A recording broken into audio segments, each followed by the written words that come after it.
Okay, so let's get started. So this is a new course at the Fuda.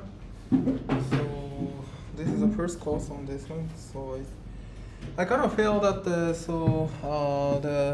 at Fuda and the course is kind of limited.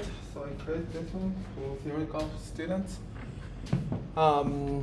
So the topic we will cover is so first of all, the lecture note will be shared, will be updated at the Overleaf. So I send the Overleaf link to the e-learning, also WeChat group. So if you don't have access to Overleaf, you just if you don't access to Overleaf, you should ask the next friend sitting next to each other and get the access to the Overleaf lecture note. And still there are lots of typos and so on, but eventually I have limited time, so the lecture note is far from complete. So, but I gradually improved the lecture note as course goes, progresses. But you can always, if you find something strange or something, calculation mistake, you just tell me. So yeah, and Huan Zuxiao is the TA. So if you have, I think everybody knows her. I think so. You can ask her. If you have something related to this course. Okay, and then so at Fuda it's very famous that my course is so difficult and everybody's hard time to catch up course. But this course I plan to make the less how to say demanding. At least the homework, the number of homework less than 6. At maximum 6, but my plan is only 5 homework. Even 5 homework less demanding. And then I plan to give a bit more detailed derivation of the equation and so on, rather than just like overly package many contents. So that's the plan. And then the plan of the course is so first of all, anyway. So first of all, we'll consider the black hole introduction. As an introduction, we will talk about the fate of stars, and then we will go into detail about the exact solution of the Einstein equations, especially a black hole. I mean, it's unfortunate that some professor at Fudan just keep the boring course by using PPT and so on, just keep repeating the same materials. I just don't like this kind of like the way of like a teaching courses. So I just replace all those boring courses. Try to replace all those boring courses by interesting courses. So at the Fudan, people just only learn like elementary GR and only talk about the Schwarzschild black hole. But in black hole solution, there are many more exact solution known nowadays. So you guys should learn about it. And also after that, especially black hole. Not only that, we will learn ADS anti-Dotita solution, Dotita solutions. So after that, we will talk about a bit more global structure of global or causal structure, and the causal structure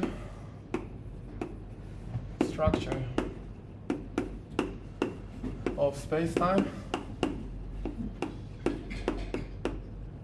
especially the event horizon,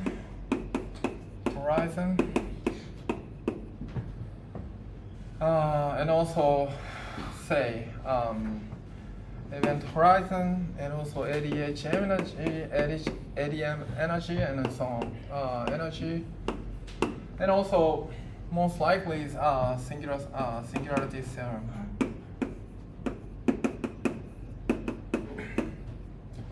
After that, the main of this course is the black hole thermodynamics.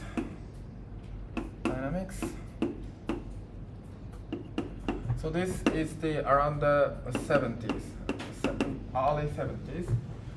Bardeen, Carter, Hawking. I forgot. Who else? I forgot. It's a beautiful paper. I think one of the milestones in the the classical GR, and then after that we will talk about we will explore so-called QFT in curved space background.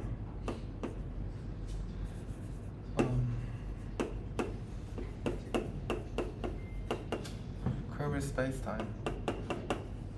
Especially here, we will talk about the Unruh effect,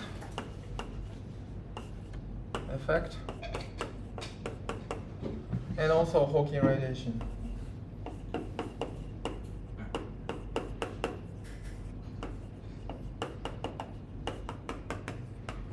So that's a rough course plan of this course. So after 1950, okay, I already given 1915. The Einstein developed constructed so-called general relativity. Einstein constructed general relativity.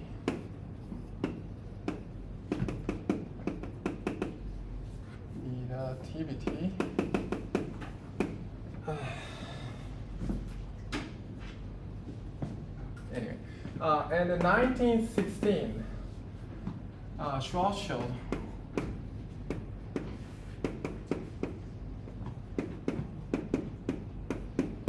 found the so-called nowadays called Schwarzschild black hole. It's just like I think it's it's almost like a one. It looks like a 1 year. It's only indeed actually a few months after the birth of the general relativity.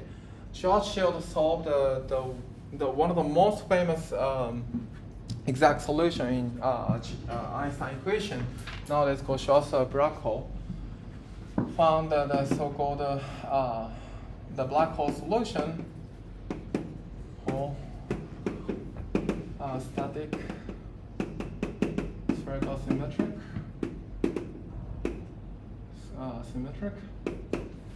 symmetric. But many people. So if you look at the Schwarzschild solution, there are many like weird thing you will see. Sometimes, so as you know so there's an event horizon. There's a so-called event horizon in the black hole. So black hole is not and then if you go to the r equal to 0, curvature r essential r squared is 1 over r squared, something like that. It's the r squared is proportional. Okay, maybe a bit more precise. I promise you to the 1 over r squared. So that if you just compute the curvature square, somehow here it's really singular. And also, nowadays it's event horizon. Nowadays it's called event horizon. Even event horizon, the curvature. So event horizon. So does anybody know the Schwarzschild radius? 2GN over 2GN? C squared plus C squared. Okay.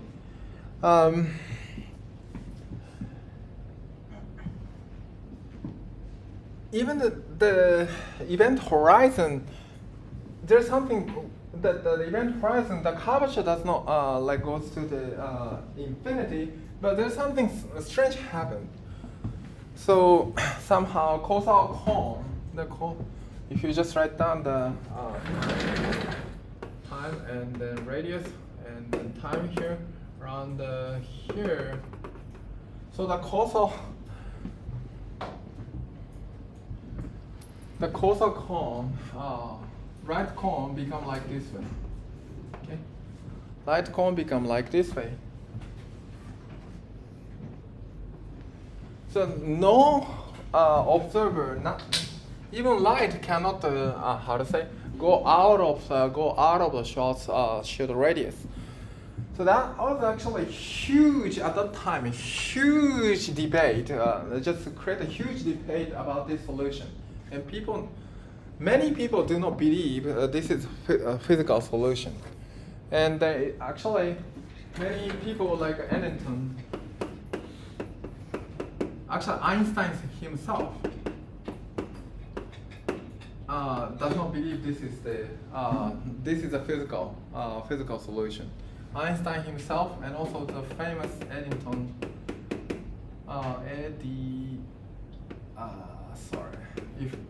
I'm sorry if I made a spell mistake. Eddington, he's also the then very famous astronomer. A British astronomer, so they do not believe this is a physical. So this is skeptical about the concept of black hole. Nowadays, people like more than a century after the birth of the general relativity and the technology has developed and so on. Nowadays, the people now believe that there's a black hole, but the concept of black hole is a big idea around that time. Important thing is 1931. So Chandrasekhar.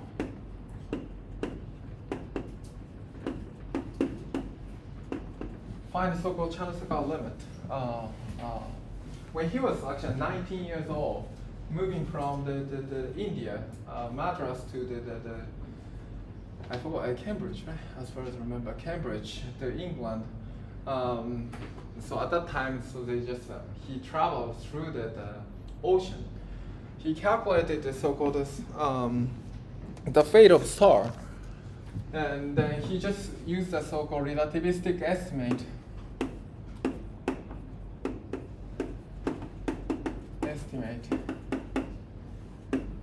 Of the electron electron pressure, the electron degeneracy pressure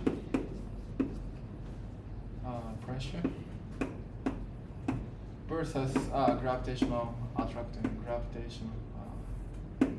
versus gravity. And he found the so-called Chandrasekhar limit. So Chandrasekhar limit, which is so since electron is a fermion, so it just obey the Fermi statistics. So it cannot take the same state. So therefore, if you just bring many electrons, they just form so-called Fermi sea. So they just occupy from ground state to the excited state one by one.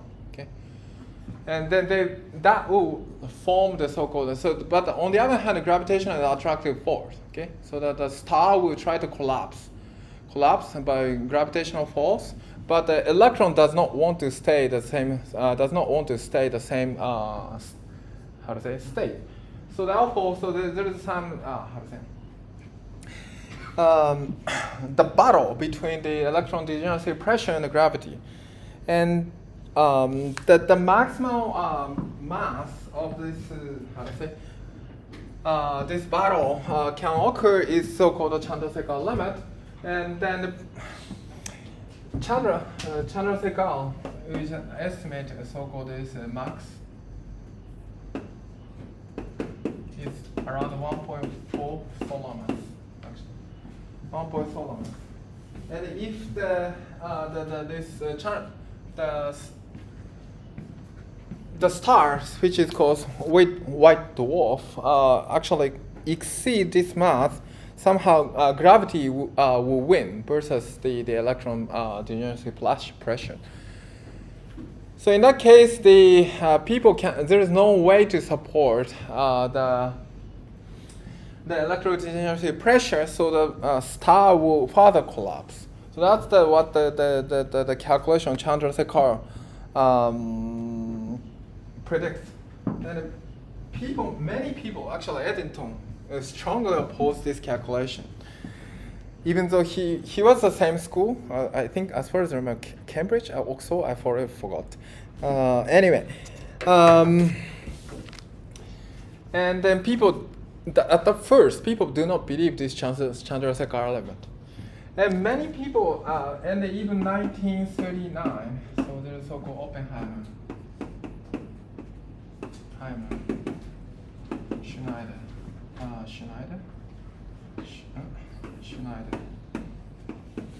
So this is the literally the prediction of the black hole. So there's a paper by black hole, the prediction of black hole. Black hole. If you watch the video of how to say, what was that? It's not video. Movie of Oppenheimer. Maybe people know. There's an Oppenheimer.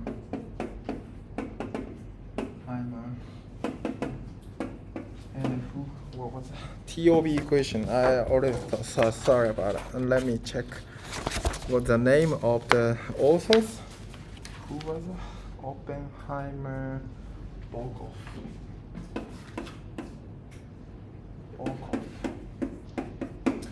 So this is about the so-called white dwarf.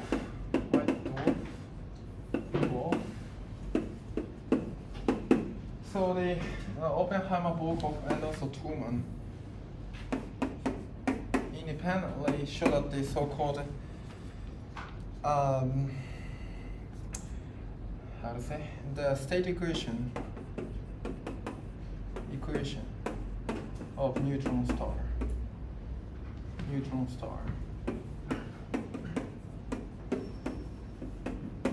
Okay.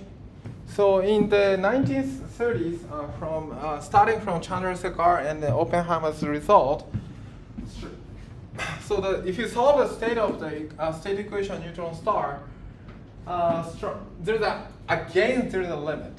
Again, max is around the 2.2. Nowadays it's on 2.9 solar mass. Maybe I should write down solar mass. 2.n max. Neutron star max is 2.2 to 2.9 solar mass.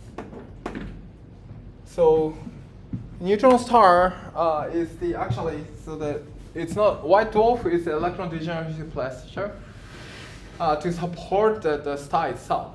But for neutron star, actually neutron degeneracy pressure and also strong forces to support the star itself against the gravity corruption. But if you see this mass, if you solve this state equation of the neutron star, then in fact you will reach this kind of amount. Actually, at that time, people do not take into account the effect of strong forces of the neutron star. So their estimate actually is 0.7 solar mass. Their estimate, but now this estimate is way more improved, and then this is nowadays the 2.2 solar mass. But if you exceed this mass, again the gravity will win against this degeneracy pressure. And people start wondering what's going to happen if there is such a star exists. And then around the 1950.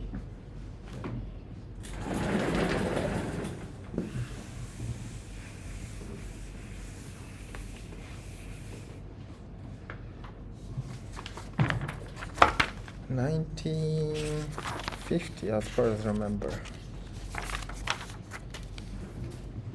Where is it? Yeah, 1958, Frankel, Finkelstein,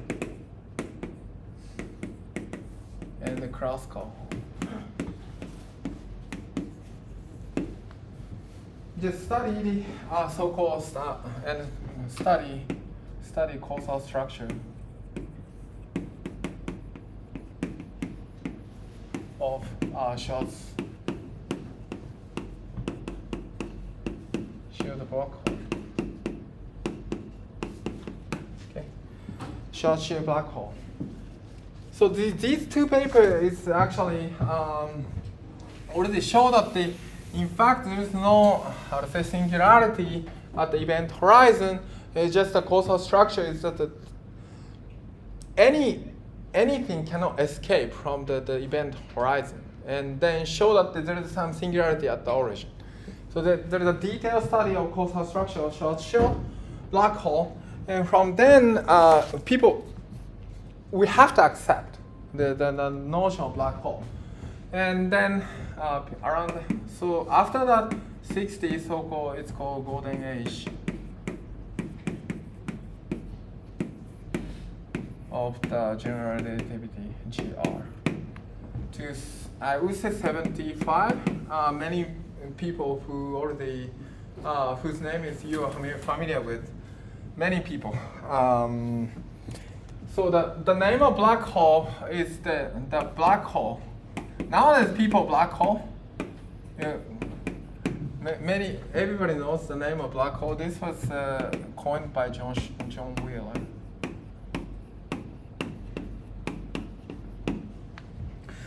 Advocated by coined by John Wheeler. Actually, John Wheeler himself actually was skeptical about the concept of black hole before the Finkelstein, the Kraskov, but after their paper, people start believing we need to accept the notion. So therefore, it's almost nearly half century. It took nearly half century to accept the concept of a black hole since the birth of the general relativity. So therefore, black hole is not the. I mean, nowadays people may think they exist. It's not so. How to say? The ordinary object people can easily accept. So it's a big notion at that time. So then people know that many people, Penrose, Hawking, you know, right? You heard of it, Carter, Bodin, many people, and also Bekenstein.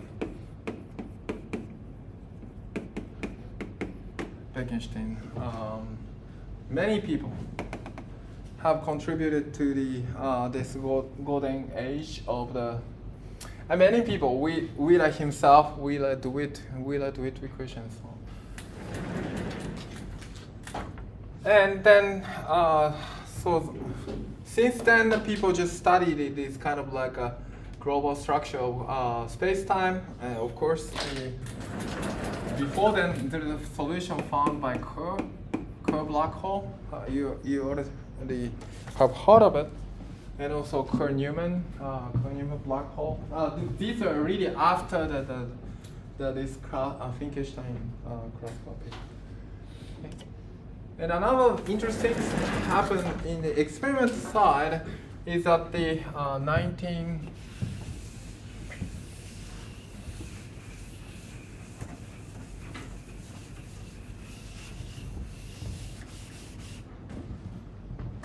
1967, as far as I remember. I don't remember. Yeah. So there's sort of this how to say observation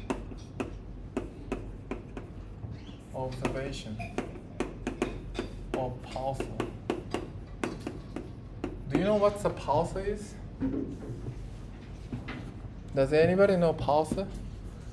Pulsating star, right? What? Pulsating star. What kind of star? Pulsating. Pulsating. So okay, pulsating. That's true. But a pulsar is indeed a so-called actually neutron star. So the pulsar is a neutron star. In fact, actually a neutron star.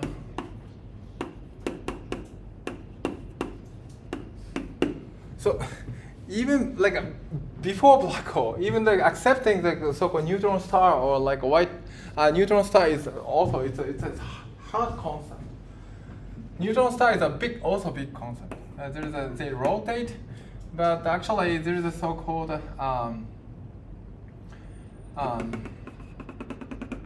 they have a different way of they have the magnetic field. Maybe I should use the different color. So you have a magnetic field. Is the axis of rotation is different from the axis of the magnetic field. They are like a magnetic field. If you write down the how to say B like this way, I'm being just schematic. And then they will just how to say emit so-called light in this direction. So they will emit the light because of the in this direction. Okay, in this direction.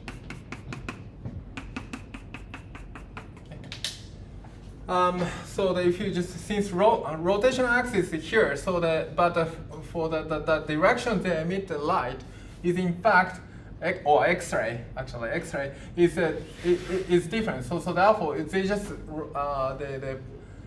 the X-ray is just how to say, just like rotate like this way, and if there's an observer sitting you around him sitting you, only when this how to say axis of the direction of this X-ray is just hitting you. Okay, and that's why it's only like periodically you receive some signal. Okay, observer will periodically receive signal. So therefore it's called pulsar. But actually if you just compute their mass and also their radius by using this data, you can just estimate the density of the star. And they just found that it's a neutron star. Okay? And yeah, anyway. So this also observation was actually crucial, called crucial in the development of the GR. So the people now believe that okay, I have to mention a white dwarf. Okay, white dwarf. So can you tell me the estimate? So if there's one solar mass of a white dwarf, radius is what? Can you make an estimate? How much? So it's a really dense object. Radius is around 6,000 kilometers. It's about the size of Earth. So that you know that the sun is way bigger than the sun or the Earth, but in fact the white dwarf is the size of the actual Earth. So this is a white dwarf. Now how about the neutron star? Neutron star, if you have the one solar mass of the white, then the radius is about what? Can you guess? Half. Huh? Half. Half? That's too naive. Half means the 3,000, right? And actually almost like a 10 kilometer. So it's like within Shanghai. Shanghai is way bigger than the neutron star. One solar mass.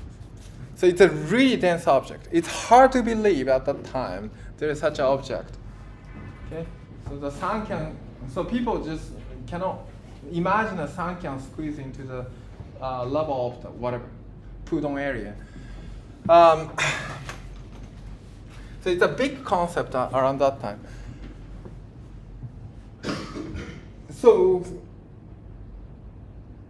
what we are going to now study the black hole solution, but it's about to read the history of struggle of scientists. So which took more than half century to accept and also develop. So what you're going to learn from now is really exotic object, not the just ordinary object. So therefore, people still studying black hole even after the century, more than century after the birth of the general relativity. And then people are just fascinated about, after we accept the concept of black hole,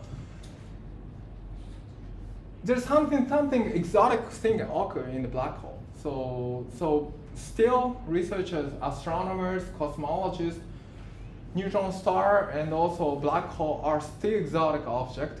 People still do not understand what's the mechanism. For instance, the Oppenheimer equation, sorry, this is called TOV equation. If you have a TOV equation, you can solve the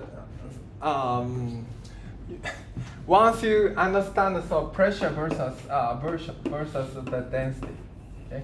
Once you estimate the pressure of the star inside the star and the density, but so people just, if you just write down make an estimate of this equation, one can just solve the TOV equation, of which I'm going to explain. But still, we don't understand how the neutron star, inside how the neutron star is really look like. The physics of the neutron star, we still do not understand. Very, very mysterious thing. Okay, that's why. So when you have heard of it, LIGO. LIGO was, in fact, the first observation is so-called binary black hole. So binary black hole, there are two black holes and rotating each other. Okay. I think binary compact star may be better. Okay. Anyway, so the first the observation is binary black hole. Okay. But the LIGO was first designed to observe the gravitational wave from binary neutron star. The first, the expectation, of course, they expect to observe the gravitational wave from the black hole, binary black hole. But people will believe before the LIGO first observed the gravitational wave, people believe there are more binary neutron stars than the binary black hole. So people will believe that they will receive the gravitational wave from binary neutron star. But in fact, the reality is that they observed a much more binary, like gravitational wave from the binary black hole. And in fact, so if you tap, if you go to a swimming pool and keep tapping the how to say, the surface of swimming pool, there's a wave will create it. Okay. Likewise, if you have if you have a binary black hole, it's just tap. It's like a tapping the surface of the pool, swimming pool. It's like they just tap the space-time, the space-time metric, so binary black hole. So therefore, they will just create something fluctuation of the space-time, okay, space-time metric. That will become the gravitational wave. Likewise, if you have some magnetic object, electronic object, it keep just rotating, that will create an electromagnetic wave. Likewise, if you have binary black hole, you will just create the gravitational wave. From them, people try to understand what's happening inside a neutron star, and so still there are lots of mystery even in a neutron star, or not let alone black hole. Black hole has the size from few times solar mass, or is observed, and also it's called massive, supermassive black hole, which is 10 to some power of the solar mass and so on. And people now believe that there is a supermassive black hole inside each galaxy. people just believe it, but we don't know the physics about black hole. And so nowadays people just study it. And so nowadays go advanced LIGO, LISA, and so on. So now researchers are fascinated about black holes, but still, I just want to emphasize a century, even century after the birth of the general relativity, we do not understand the physics of a neutron star, let alone black hole. So what we are going to learn is just the basic of black hole. A basic of black hole, which actually in my opinion, all the theoretical students in physics department should learn, but still it's just a really elementary one. Okay, so but still there are lots of mystery, lots of one has to do even for experimental aspect, even theoretical aspect.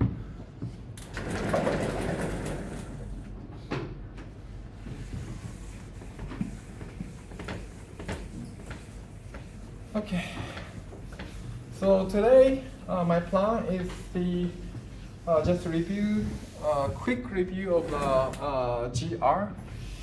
So far it's just an introduction of the black hole.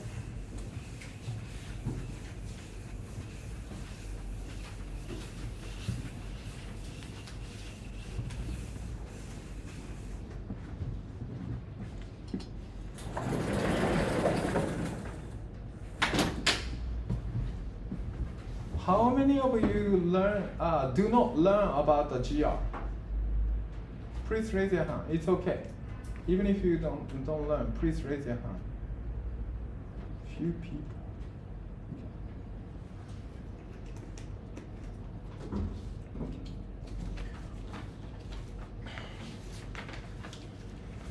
Okay, so review. Then the lightning review of GR.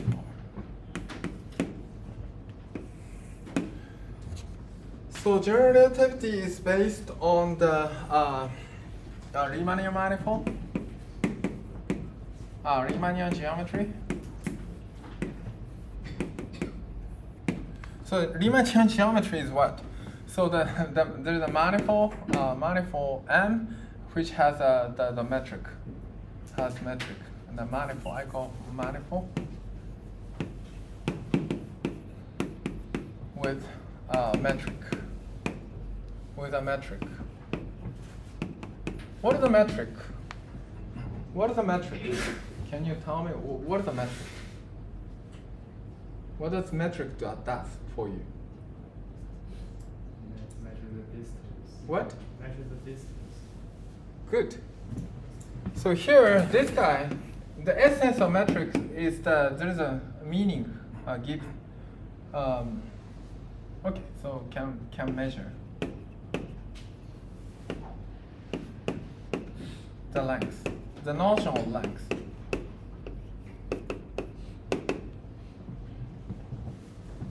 So here, the metric, what metric does is really measure the distance. Therefore, it's called G mu nu. People just write down like this way. And then G mu nu is equal to, it's a symmetric.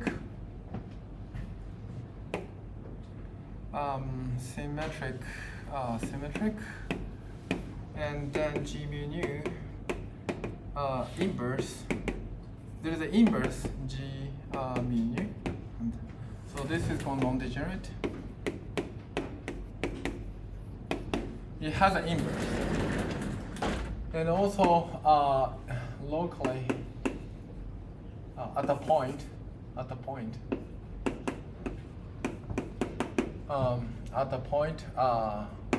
in M, so it can be diagonalized. It can be diagonalized to G mu nu at the point X. Is diagonalized. If you suitably write down the coordinate, you can write down like this with +1. Okay.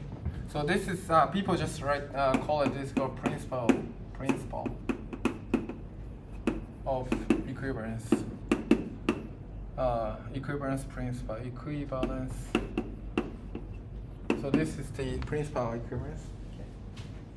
So if you have the object which is doing a really free fall, the metric is like a flat metric. Okay. So but anyway, so no need to. If you know about that okay, many people already took the GR courses, but if you don't take the GR course, it's fine. You don't need to know about the principle of equivalence. We just can diagonalize only like this way, only at the point. Okay, only at the point. Not. Okay. So that is called Einstein called this is principle of equivalence.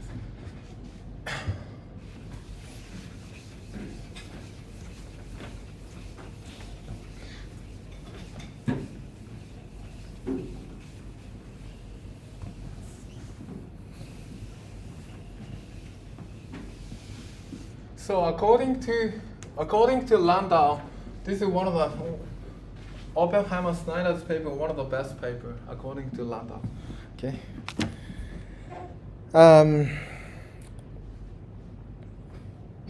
Actually, in that year, Einstein wrote a paper which tried to deny the concept of the black hole.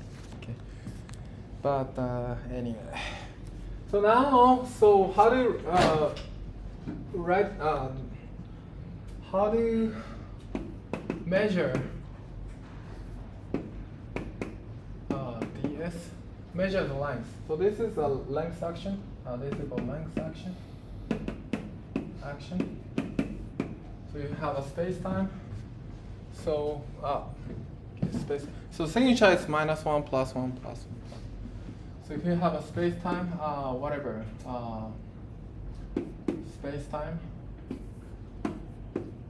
and then there's the object which just like okay, and then so this segment is called ds, which segment is called ds. So from A to B, we just want to write down the length from A to B, but just write down like this way. And here, so-called the vector field, it is parameterized by lambda or something like that. Lambda is the dx mu d lambda. So this is called like speed with respect to some proper time lambda. Okay, then it's just so it can be written down like this way, A to B, and then sum of the g mu nu dx mu d lambda dx mu x lambda. Since the ds is ds square is like this way, so if you take a square root and then just multiply d lambda, and then since we are in a like a course of light cone inside a light cone, so all the length will be negative. So if you want to appropriately normalize the sign, you have to multiply minus sign. Okay. So this is called length action. So therefore, in a Riemannian geometry, one can really measure the length. Okay. So this will measure the length from A to B. Just integrate each distance in the segment and just integrate all. Okay. So we can treat this one as a Lagrangian. This is a Lagrangian, can be treated as a Lagrangian. And then we just try to solve the so-called Euler-Lagrangian equation. Euler-Lagrangian equation is the d lambda p4. Everybody know? Partial L, partial x dot mu and then minus dl dx mu equal to 0. So now we can treat lambda as a time. Lambda can be treated as a time, well, whatever. Lambda, instead of time, one can just use whatever parameter. But if you want to treat it as a time, it's also okay. Okay. I just call it this is x dot mu. Okay, x dot mu. X dot. Okay, let's solve this Lagrange equation. So partial L del x mu is what? So if this is L, you have a 2L, and then minus g mu nu x dot nu. So that's the derivative with respect to x mu. Sorry, I think I told you wrong.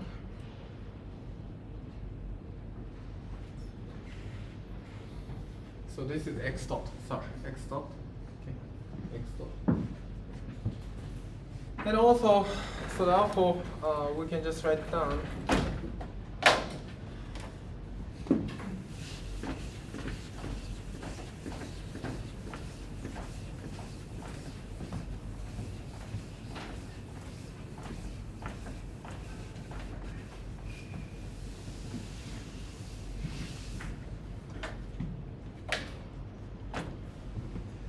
So therefore, so if you dd lambda and dl, okay, del L, del x dot mu is just something like this way, g mu nu, d g mu nu, d lambda. You just apply Leibniz rule to the derivative x dot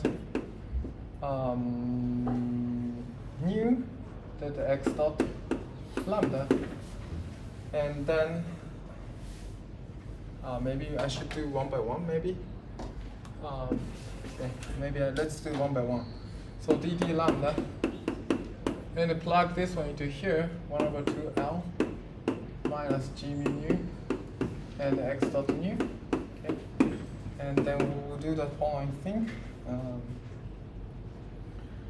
So this will give you, so you just apply Leibniz rule. So 1/2L L d g mu nu d lambda x dot nu, that's one thing, and minus actually 2 here, and then g mu nu x double dot mu over L.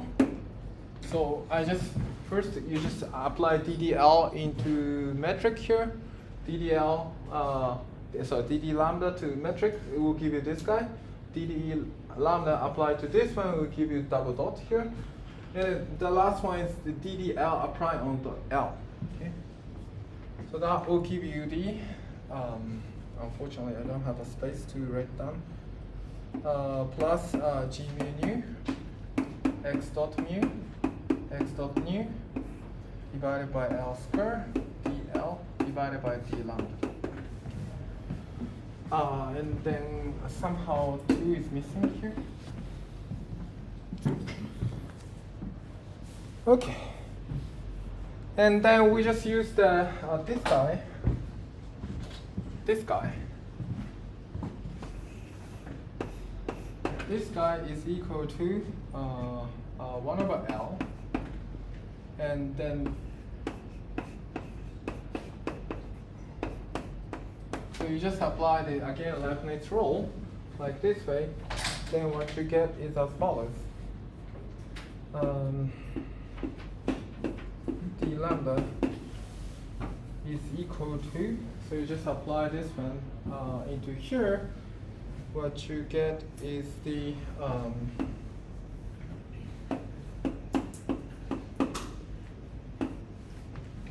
what was it? L is equal to g mu nu dot lambda. This is a derivative of x nu, and the x dot nu lambda divided by L. I don't think I have a space to write down here. Maybe I should.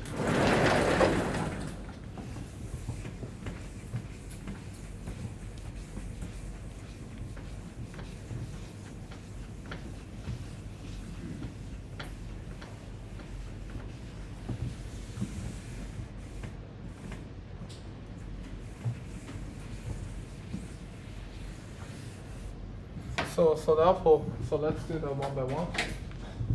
So DDL, dd lambda, apply the x dot mu L is equal to, I think, yeah, sorry, I think it's small mu. So I just lower the, so this g mu nu apply x nu is indeed, this one can be written. So g mu nu just plays a role of lowering indices. So this is equal to x dot mu, right? X dot mu. So g mu nu is just plays a role of lowering indices or up raising the indices like this way. Okay. Then what you get is g mu nu dot lambda x nu dot x dot lambda divided by L, and which is really coming from this term,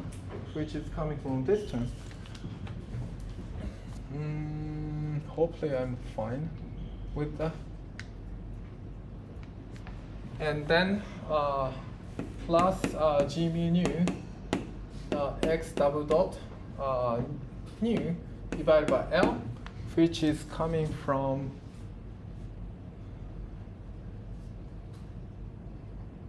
is it okay? Am I doing correct thing? Minus x double dot nu x dot nu x dot alpha divided by L square and then d lambda times dl d lambda. Okay, so that's the thing. Am I doing correct thing?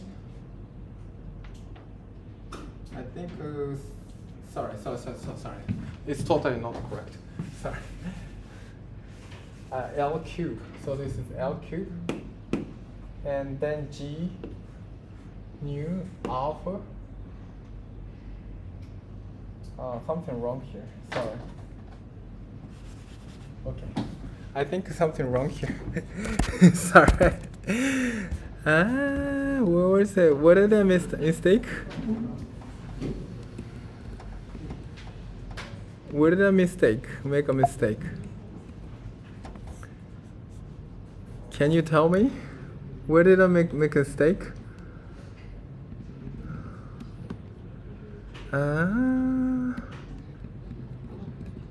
There's something strange here.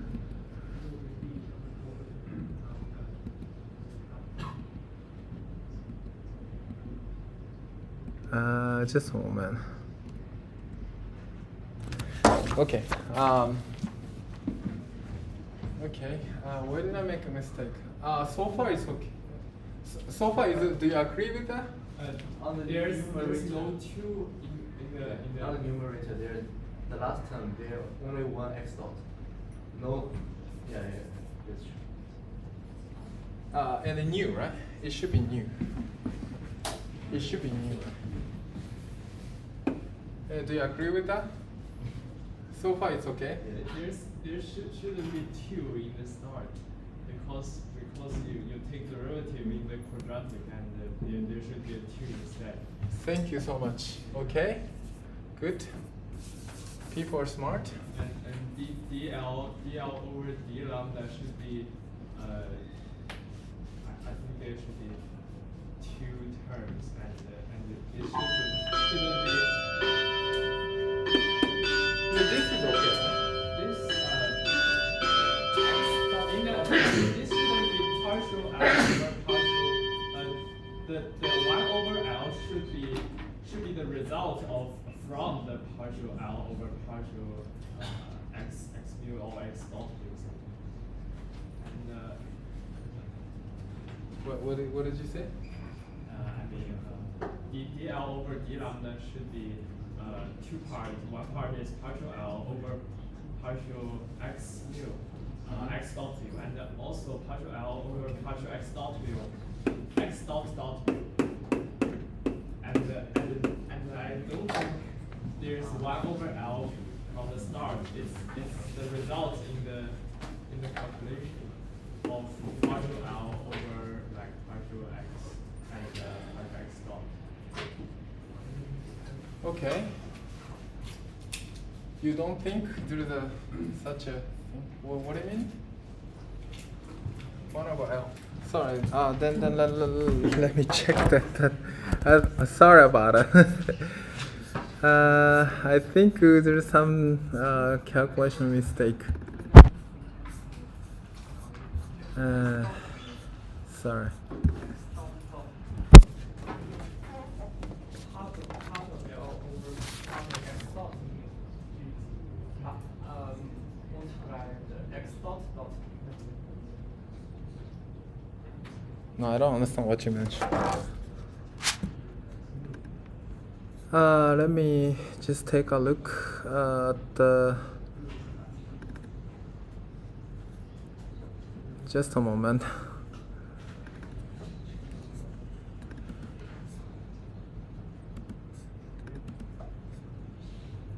Okay, let's do that. Okay, so I think it's better to do the one by one. Sorry. I don't like, actually I don't like this action. Okay, I don't like this action. So let me get rid of, so it doesn't matter. So if you use this action or this action is also okay. I don't like this action. So let's consider this is equal to L, okay? And then apply the Euler-Lagrange equation. Okay. Sorry.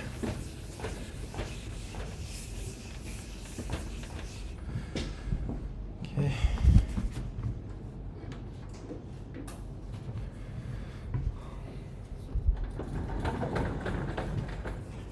So let's do the one by one. So the d lambda, and then if you do this calculation, you get the g mu nu dx nu d lambda dot, right? And then plus g nu mu dx.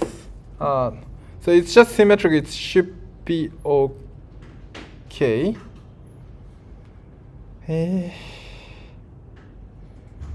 What I'm doing here?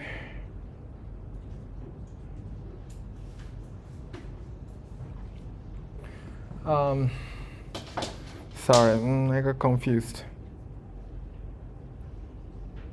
No, it should be okay. So it should be 2 times this one, right?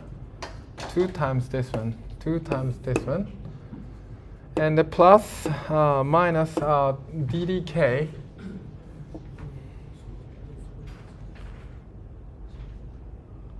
del mu of g nu rho x dot nu x dot rho is equal to 0. I think that's my calculation. Is it okay? There's another x dot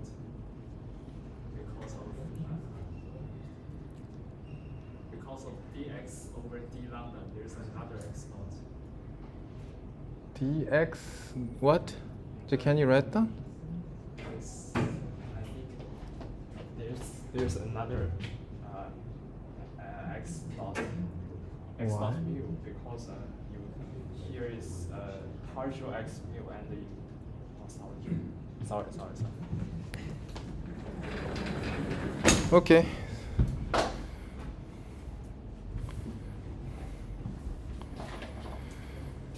So then, what I'm going to do is what? So from there, so the d lambda acts on this guy, or d lambda acts on this guy, right? Then what I write down is the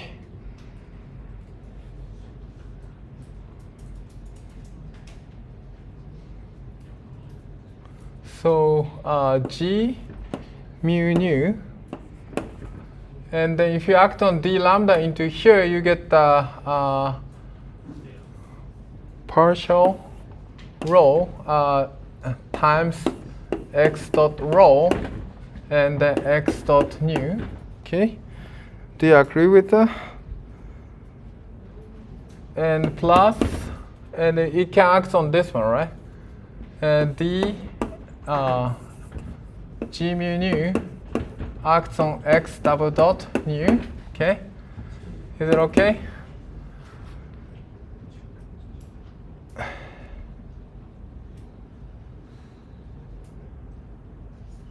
Okay, and then del mu g nu rho x dot nu x dot rho is equal to 0. Okay, so do you agree with that? And there is some factor is not correct. This is 2. Okay, and then there is something we can make it symmetric. So for instance, we can just do it like this way. Partial nu g mu rho x dot rho x dot mu.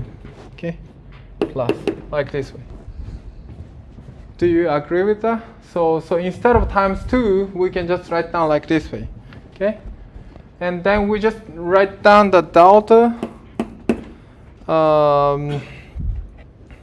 mu nu rho is equal to 1/2 g l sorry rho. Okay, sorry, delta mu nu rho rho sigma and partial g mu sigma rho nu plus partial nu g sigma rho minus partial g mu nu and sigma. So we define like this way. It's called Christoffel symbol. Okay, it's defined the Christoffel symbol. Christoffel symbol. Okay, if you define like this way, we can just write down this guy. So this guy. So if you look at this one, so if you look at this one, this is exactly coincide this one. Okay, do you see that? Maybe maybe I should write down a different instances. So here's mu, the parallel rho of sigma, right? Sigma. Instead of rho and nu, so I think write down rho nu mu. Sorry. So rho nu mu, then not mu. Okay, that's impossible. Okay, so mu sigma. Sorry, rho nu. Okay. So this is okay, and then here you have the sigma and then rho nu. Okay. So if you just, sigma and mu are actually the interchangeable. So here sigma plays a role of mu, and then nu sigma is okay. Maybe what can I write down nu sigma? Whatever. It's symmetric. It's okay. So this yellow part is coincided with this guy. Okay.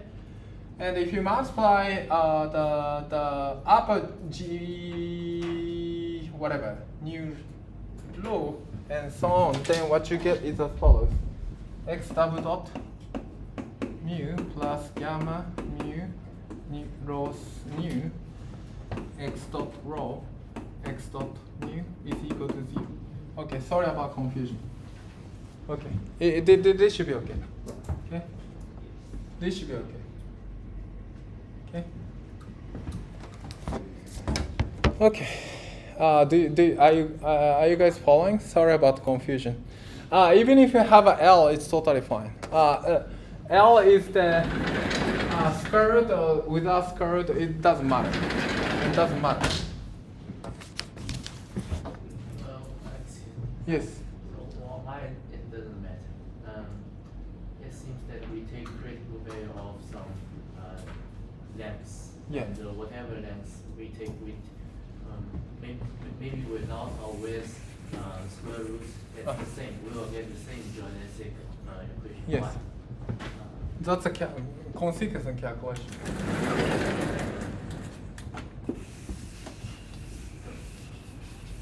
So no matter what we take the metric, it will coincide. No, that's not the case. I mean, you can just do the computation of the L is with square root and with without square root. You get the same equation, like the geodesic equation. So the geodesic equation does not change. I mean, this is a simplified version. So since my note is not correct, so I just want to do the simplified calculation. Okay, so this is the geodesic equation. So this is called geodesic equation.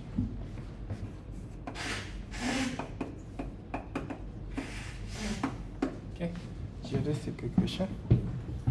For instance, if you have the geodesic equation is in fact the same as for instance, if you have a sphere, all the geodesic is like on a great circle. So you can have the whatever great circle you can draw, but geodesic equation the path geodesic equation is only locally shortest path. It has to be shortest path. So this is the satisfied geodesic equation dx mu d lambda. But if you just slightly deform the path like this way, this does not obey. This does not obey the geodesic equation. You can consider such a path, but it's not locally the shortest path.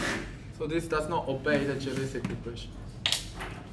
In the case of so it's only locally shortest path.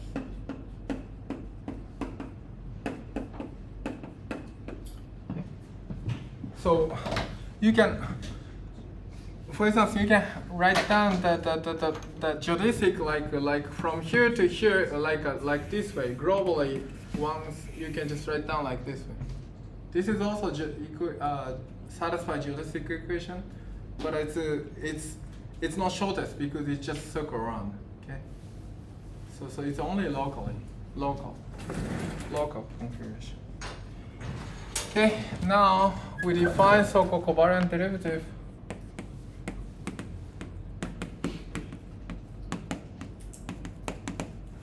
So covariant derivative we define if you have a vector field B mu, you can just write down the partial nu B mu.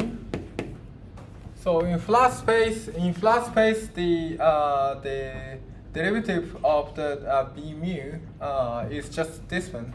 But in curved space you need to compensate by lambda nu lambda B nu B lambda, like this way. No, sorry. So B lambda. So that the Christopher sample is the same. Okay. And the same thing. So here, B is the vector field. In fact. So if you have some line like this way, and if you have a vector field like this way,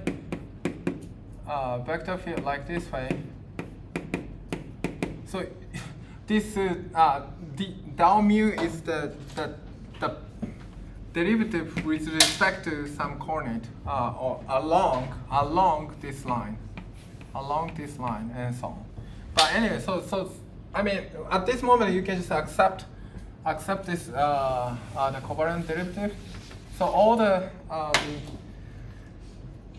the diffeomorphism invariant derivative should be covariant derivative. And also, if you have the covector also, or one form, this is vector field and this is one form, you have to apply like this rule. But instead of a plus sign, you have to apply the minus sign, nu mu, rho, omega rho.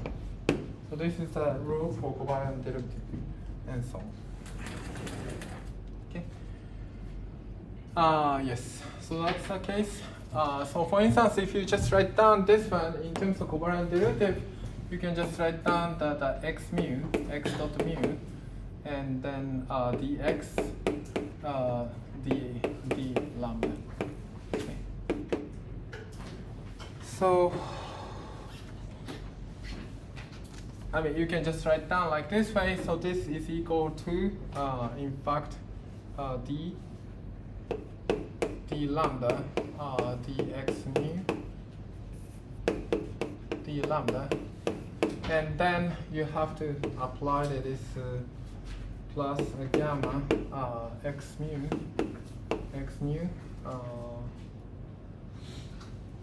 what's that? Mu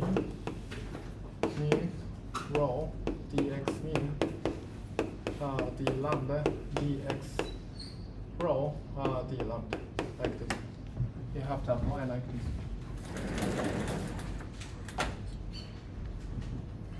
And yeah, so this is the covariant derivative with respect to this x dot.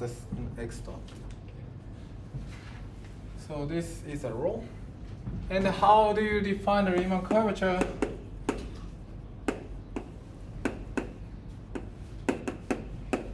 So Riemann curvature is something like this way. You just apply covariant derivative antisymmetric way. This is equal to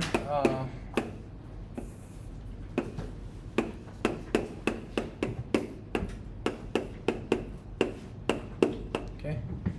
So you just apply like this way. Okay. And then you just do the computation. So the computation is something like this way.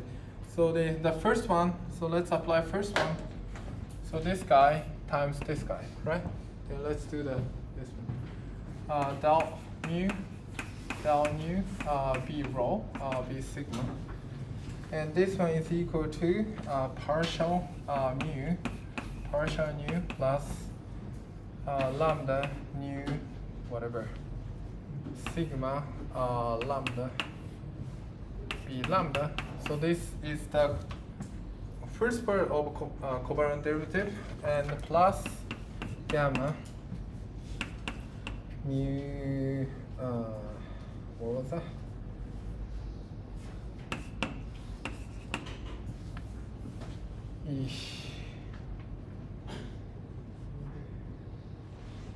Okay, nu plus sigma nu lambda b lambda, right? Okay. And then what I should do is what? Mu.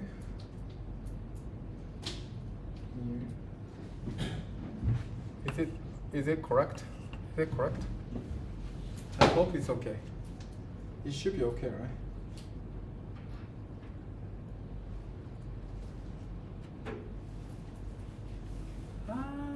Sorry, so it's not correct.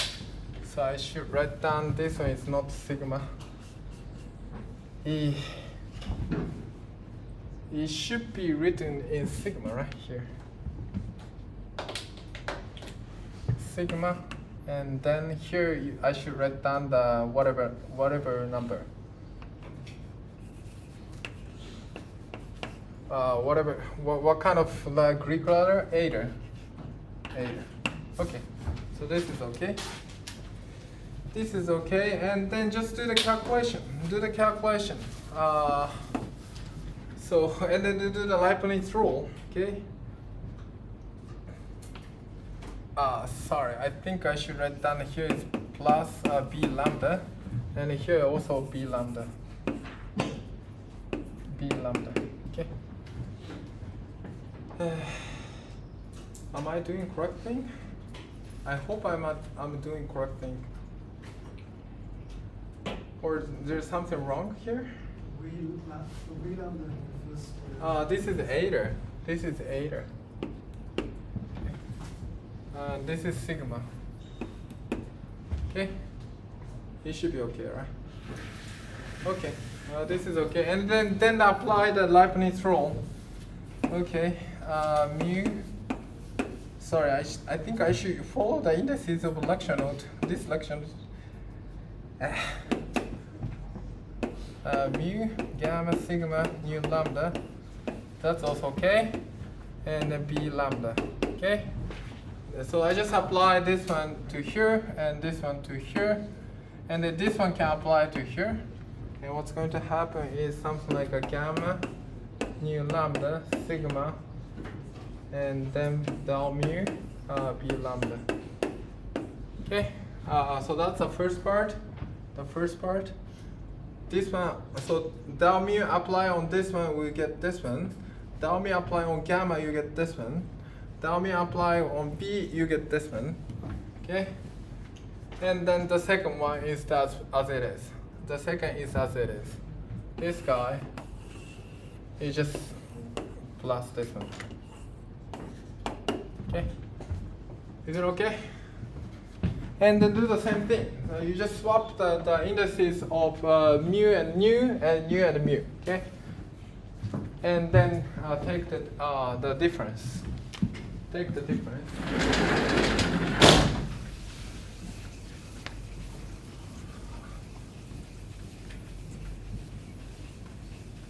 Take the difference, and what you get is as follows. So the of mu and then del nu and then B lambda B sigma is in fact given by del mu gamma nu lambda and sigma minus del mu gamma mu lambda sigma. This is really coming from this guy. This guy is this guy, and you just change mu and nu, and you get this one. And another thing important is that so you have the this guy and this guy plus gamma mu mu sigma. Yeah, I'm running on indices, so eta nu lambda. It should be okay. And then that is this guy times this guy. And then you just take the exchanging mu and nu, sigma nu eta gamma eta mu lambda. Okay? Take times B lambda. Okay? Is it okay? So that should be the case. That should be the case. So this guy, in fact, somehow cancel each other by using the definition of the gamma mu nu rho. So if you use the definition of this Christopher symbol, if you swap mu and nu, they counter to each other. They counter to each other. Okay. So therefore, if you define this guy, is equal to R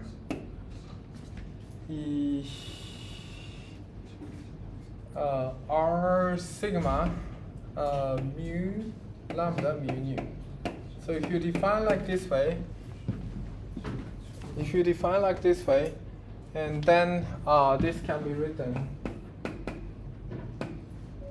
This can be written as the R sigma lambda mu nu and the B lambda.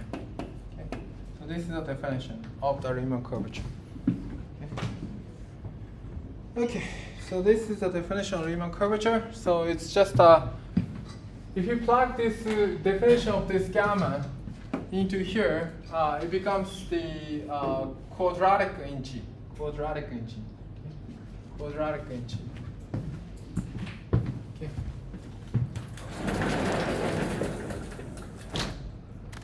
Yeah, so sorry. So this is quadratic, and this is the actually quartic.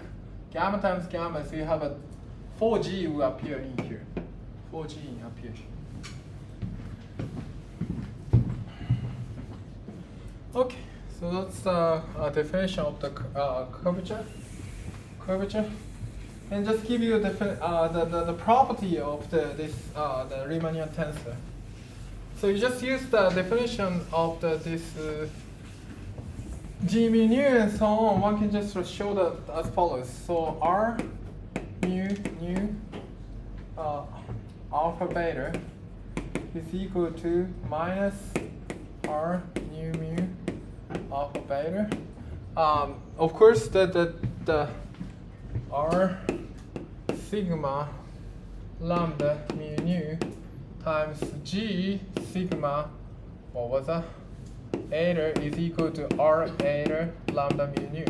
So the G is always used by just lowering indices, okay? Lowering upper index. And this is some antisymmetric property of first two indices. The same thing appear for last indices, R mu nu, beta alpha. So if you swap first one, you get the minus sign. If you swap alpha beta, you get the minus sign. And also you get the symmetry exchanging two of them, R mu nu, alpha beta.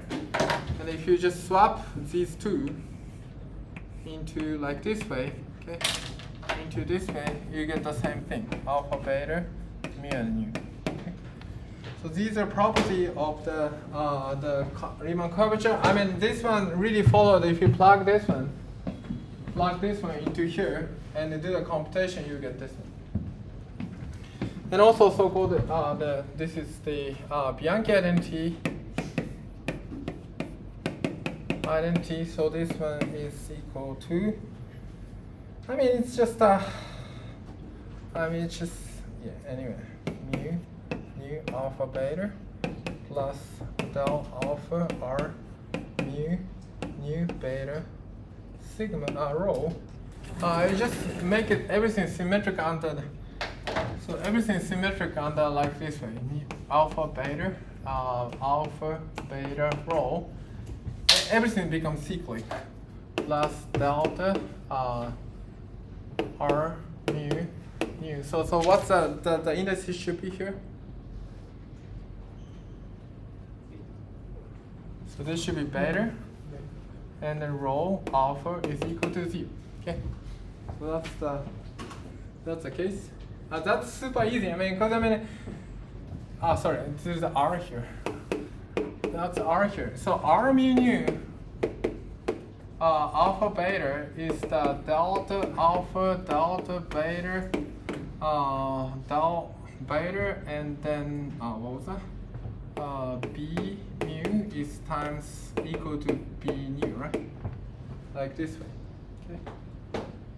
So therefore, I mean, if you swap them and apply another rho and so on, and then use the symmetry property of the how the del axon. If you make symmetric, you get the 0. So this is the same as Jacobian identity of the Lie derivative.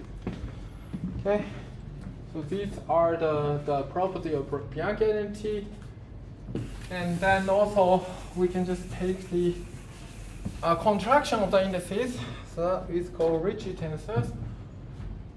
Ricci tensor is the just contraction indices mu sigma rho. So the contraction is all the indices that sum over. So therefore, this is the R nu rho. So this is and the Ricci scalar is just a contraction between the indices. G nu rho R nu rho is equal to R. Okay. So this is called Ricci scalar, and this is the definition of the Riemannian curvature. Okay. Let's take a break. 10 minutes break. Sorry about derivation of the geodesic equation. I will correct the note. Somehow this derivation is not correct.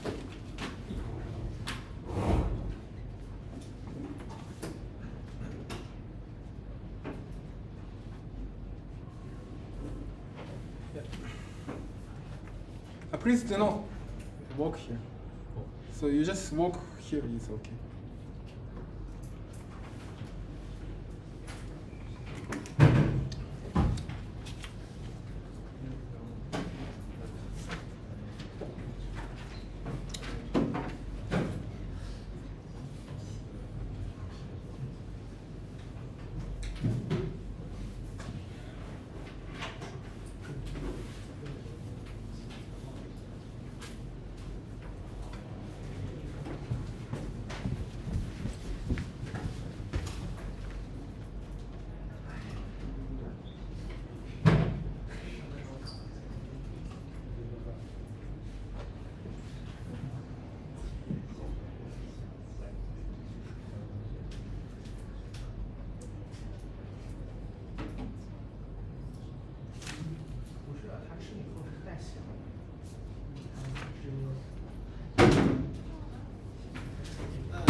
Excuse me, I have a question about neutron star.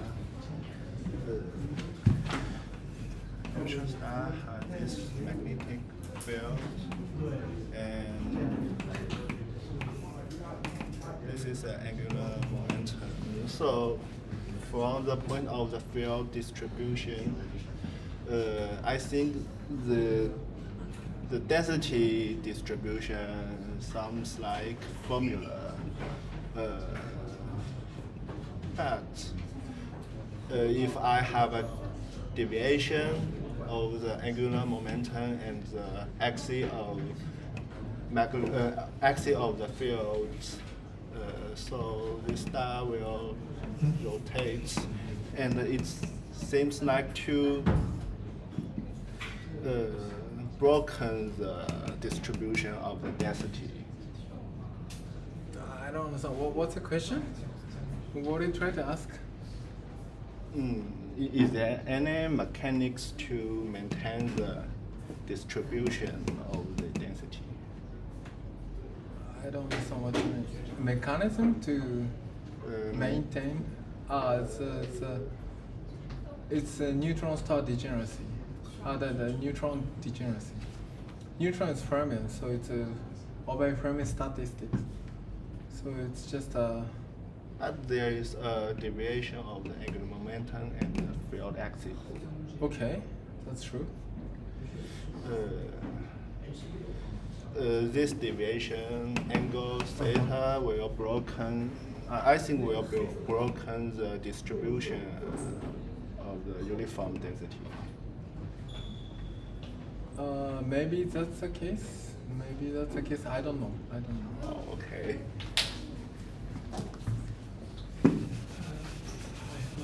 You are recording the lecture, right? Yeah, And yeah. you will upload to the WeChat group or where? YouTube or Bilibili. Yes. On the WeChat. No, I can send you a link. A link here, right? And to the notes, right? Link to the notes. Yeah, you already got a link to the note. Right? In No? WeChat group? Yeah. I already sent. Then we check.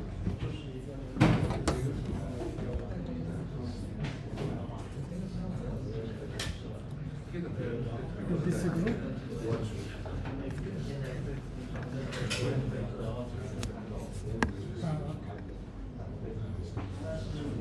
That's good. You know that?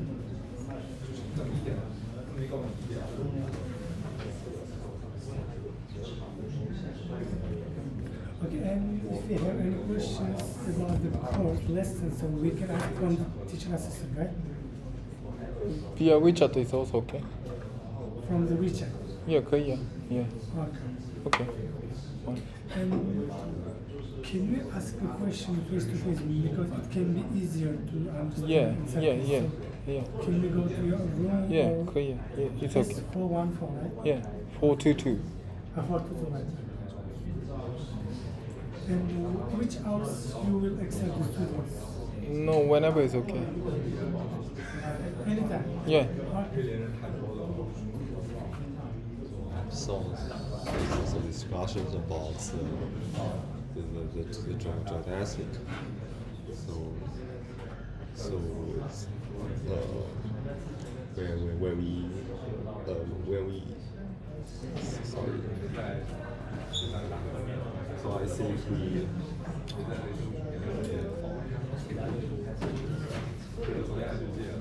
I think we tackle with the Can you Lagrange. write down?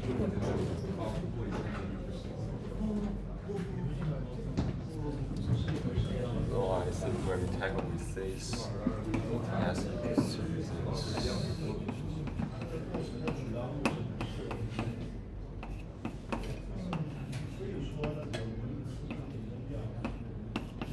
We tackle with L equals to this, I think it's also okay, but we need to choose a proper coefficient lambda to ensure that this is constant.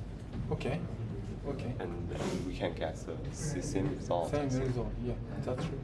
Okay. So that's what we have made before. Okay.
So we need to find a proper lambda to get. So which is called the proper type to ensure that the G mu nu and G mu dot x mu dot is a constant. And in this case, the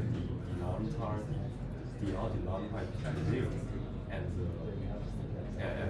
the difference between which is the range of something in the square and something without square will be same. Okay. Can you write down the result and send it to me? Okay. Or like a photo is okay. Can you send it to me? Can you write down the result and send it to me? Then I will upload the lecture notes. That's the easiest way. Thank you very much.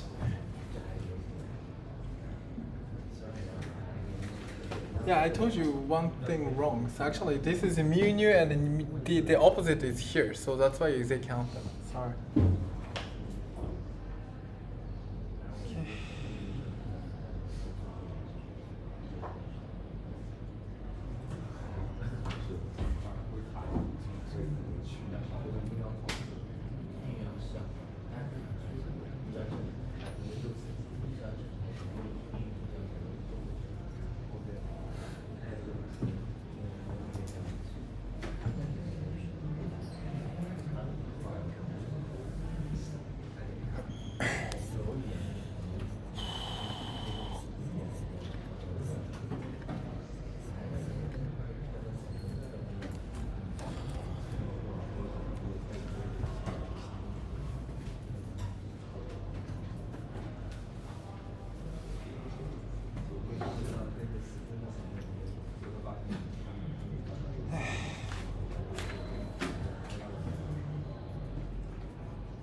Okay, so let's get started again.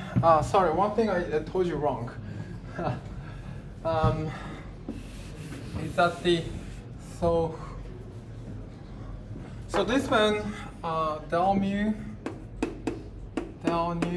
b sigma is this one. So if you exchange the mu and nu, this one is the same, so it's okay. And also, if you look at the this guy, so if you look at this guy and this guy is a symmetric between exchange of mu and nu. Okay, mu and nu, and if you exchange nu and mu, it's the same. Okay, so this green part is the same. So if you just minus, if you do the minus of, if you change mu and nu, and the minus of this one, this cancel. Green guy cancel. That's easy to see. This one is also cancel. So what's left is this part, and then this times this part. Okay, that will give you this guy and this guy. Okay, and then the rest is just the exchange of mu and nu. Okay, so now, so we introduce Riemannian curvature. So this is Riemannian curvature. Anyway, so this is called Riemannian curvature. Curvature, or sometimes people put the Christoffel. Curvature. Okay. And then to derive the Einstein action, so we just use the Einstein action is the equation of motion of the action of the Einstein-Hilbert action.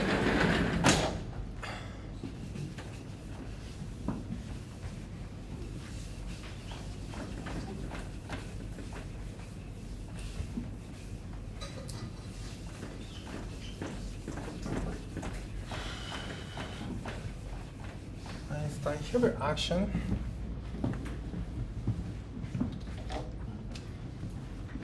So let's start with the, did I explain something like that? Yeah. Before that, so we talk about the stress energy tensor. Energy tensor.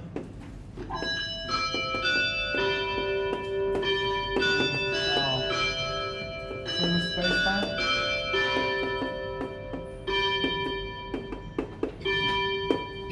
So the action of the matter field, is given by just Lagrangian of phi, and del m phi is d for x and square root minus g. Okay. So this is the covariant way of writing. Of course, this depends on g being nu. So this is a covariant way of writing action. So always derivative is they come from this covariant derivative, not this one. Okay. So for instance, scalar field kinetic term. So example, scalar term of the kinetic term is some constant, and then del mu phi, del nu phi, g mu nu, square root minus g d for x. So this is a really covariant way of writing the scalar field in curved spacetime. So people just write down that like this way. So instead of writing g mu nu, so people just write down like this. Okay, that's also okay. So it can never be something like this one. This is no longer covariant in the space-time derivative. So or diffeomorphism invariant. It's not diffeomorphism invariant. So the people just write down like this way. Okay. And then one can just write down the equation of motion in the following way.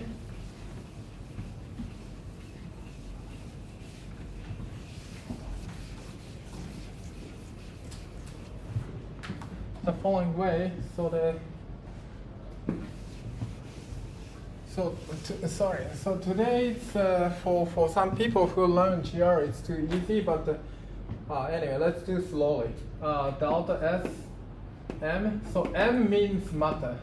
This means matter. Okay, let's do slowly. Del L, del phi. Sorry, maybe partial del phi plus del L, del delta M phi. What I'm doing here? Again, there's a typo. Phi, and I have to multiply this one is equal to del phi. So there's a typo, and then square root minus g and d for x. Okay. So like this way, and then this can be written. This guy is indeed equal to the mu, del mu, and then del phi. Okay, like this way. And then just do the integral by parts. Okay, integral by parts. This is the del L, del phi, and minus del mu, del L, del mu phi. Okay, nabla mu. Strictly speaking, del phi square root minus g d for x. The reason why you have to write down the covariant derivative is that this one plus what was that?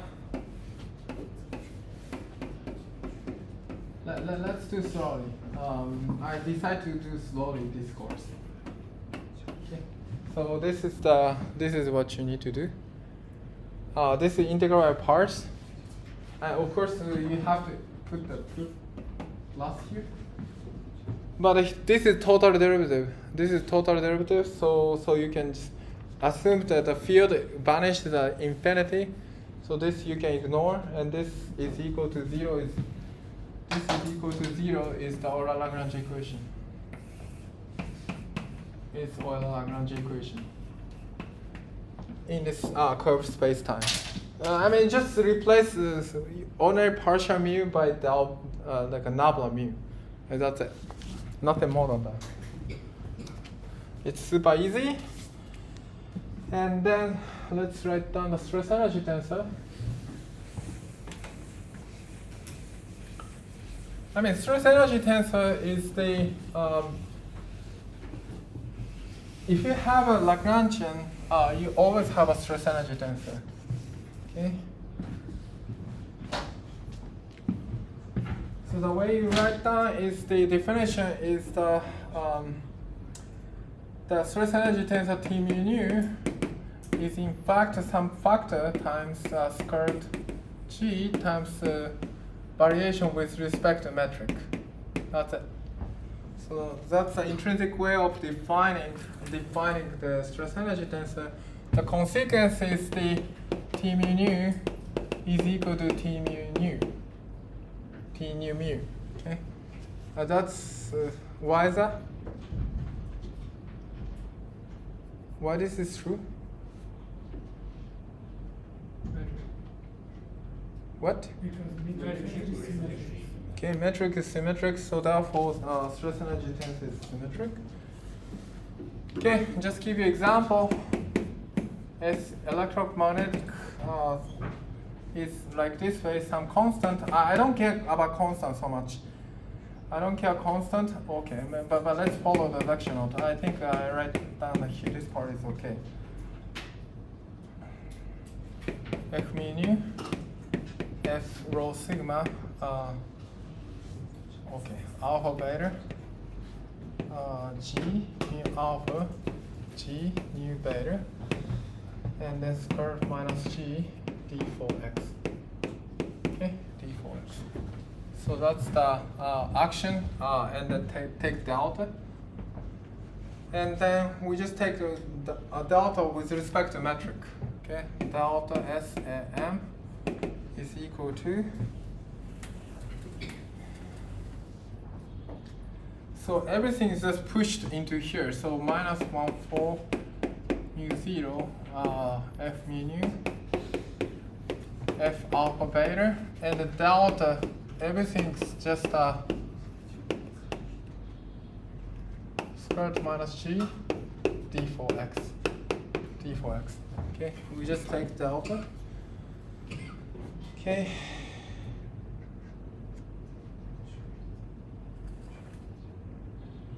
So what should we do?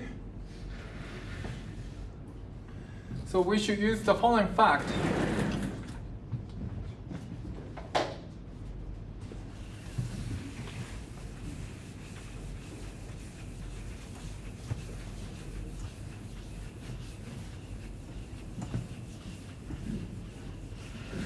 Okay, so then just write down this one. This guy. Let's do a computation step by step. So this guy is equal to delta G mu alpha G mu beta square minus G plus G mu alpha delta G nu beta minus square G plus G mu nu alpha G nu beta and then delta minus square G. Okay, so that's the computation. It's just Leibniz rule. Okay. Is it okay? And then delta G mu alpha is just super easy. So you just use the following fact. G mu alpha G alpha nu is equal to delta mu nu. Okay, so this is the case. And apply the variation like this way. Is this equal to what? 0. So therefore, this is equal to delta G mu alpha G alpha nu plus G mu alpha delta G alpha nu. Okay, do you agree? Do you agree? And to get this guy, so therefore this guy is equal to what? You just multiply the inverse matrix of this one into here. And what you get is something like a minus G mu whatever. It's hard to. Okay, index is complicated.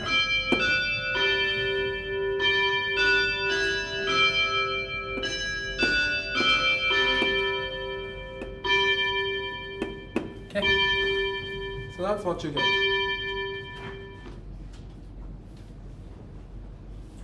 Okay, do you agree with that? So you just multiply this one, inverse matrix on here, you get this guy. Okay.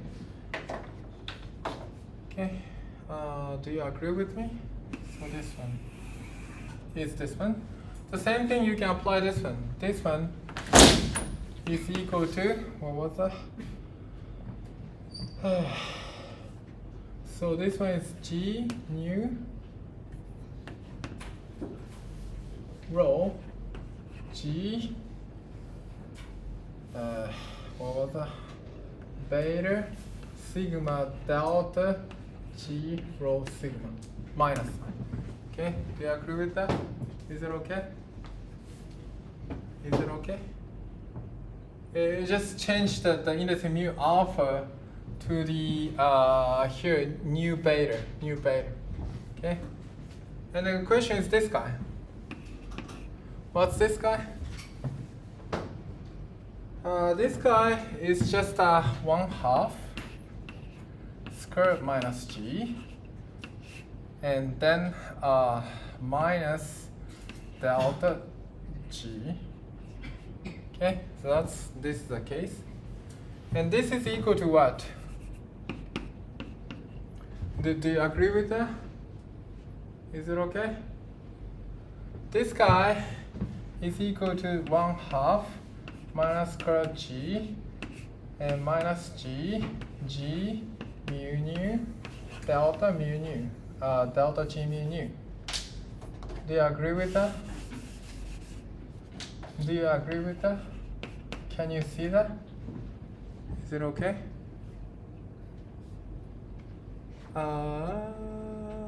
Yeah, it should be okay. Do you understand? So, so G is the determinant of G mu nu. Okay, determinant G mu nu. G mu nu is the determinant of matrix of something like this one, and let's say G mu nu is here. This element. It take a variation on this one. So then what's left is a minor here. Okay. So the minor here. Okay. This is indeed equal to G times G mu nu. Okay. Up to some sign. So this times minus G, yeah, up to some. So this, see, determinant of this minor is equal to minus G times upper G mu nu. Okay. G upper mu nu. So this is the definition of the inverse matrix, right? Do you know, if you have Aij, how do you find the A inverse Ij? If you look at the minor of this one and divide it by determinant, right?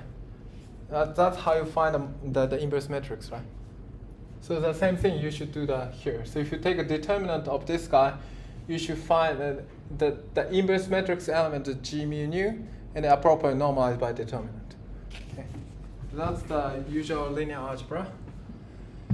Okay, if you do the computation, so now we have this computation, this computation variation of this guy, and plug that into here. What's going to happen? Just take a look.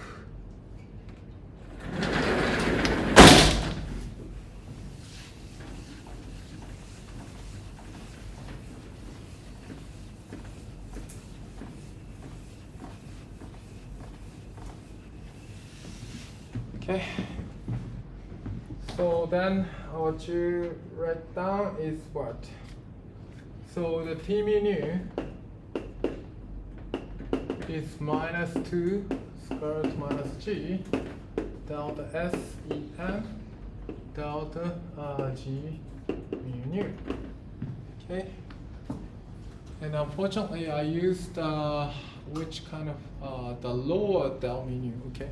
So then the lower upper P mu nu and then mu nu. Okay. And then just plug this computation into here. So let's do that. F mu nu, F alpha beta, and then the derivation of this one is something like what?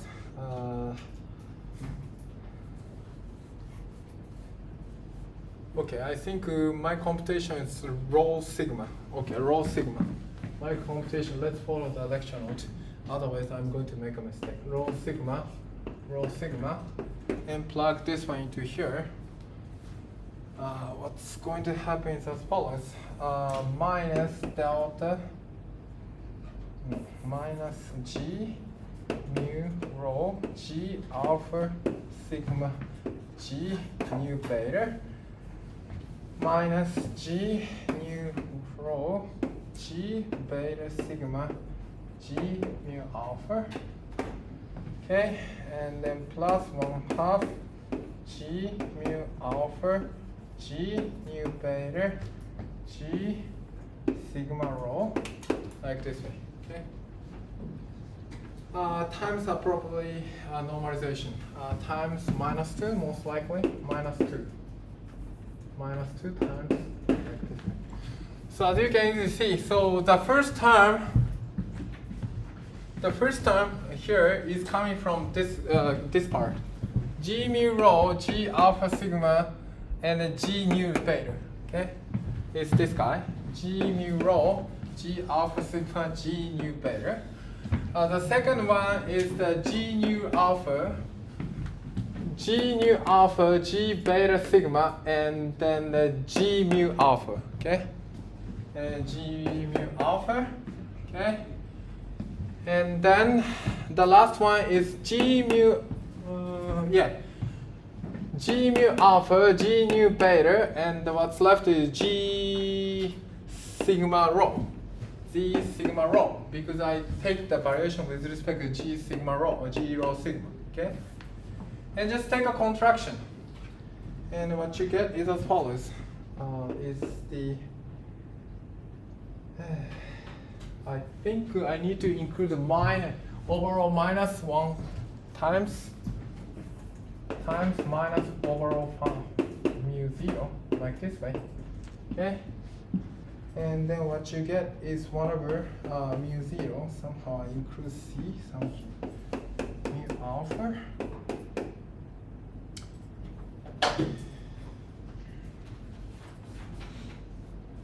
Unfortunately, rho alpha and then alpha sigma minus 1/4 G rho sigma and then F square. Okay, that's what you get from here. Okay, so that's what you get from here. So for instance, if you take a contraction within these two and these two, you get the 1/2 of this guy. If you do the contraction with this guy, you get the 1/2 of this guy. And then this time will give you this guy. Of course, this F square is equal to F mu nu and F mu nu. Okay, so that's the case. Is it okay? Can you see that? Is it okay? For instance, G mu rho, we give it to mu is become rho, right? And G mu beta become beta over, okay. Somehow this is must be beta in that case. Beta, sorry. Beta. Okay, G nu beta times nu is become beta here, and alpha is up the rho become upper and become sigma, and the beta stay as it is, like this, as you can easily see. That will give you 1/2 of this one. The same thing here. You can do the same thing because you just swap the role of some indices, and then if you do a computation here, you get the desired nodes. Any question at this moment? So this is a stress energy tensor of electromagnetic field. So this is stress energy tensor. Energy tensor. So if you write down this one in the flat field, what's going to happen?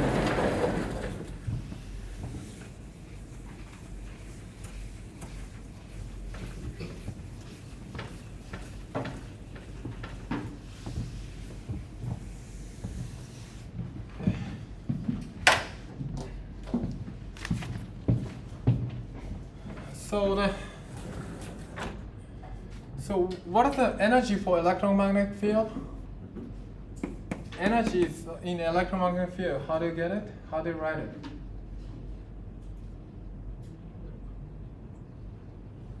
Energy or electromagnetic field? Do you remember? Okay, so F mu nu. F mu nu, how do is equal to it's antisymmetric. Sorry, in curved space time it become like this way. Okay. It's for electromagnetic field. And this will give you antisymmetric matrix and E1, E2, E3. And then here what you get is what? B3. Here what you get is what? B1 minus sign, most likely B2. Something like this one. I think sign may be wrong, but this can be convention. And it make it everything like this way.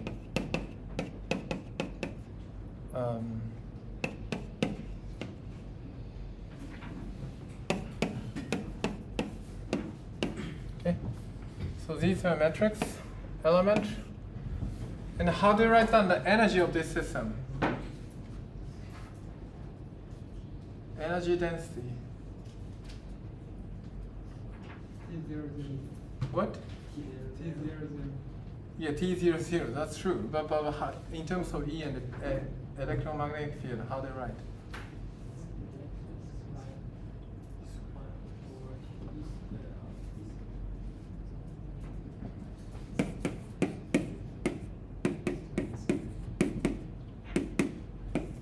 Times some number, okay?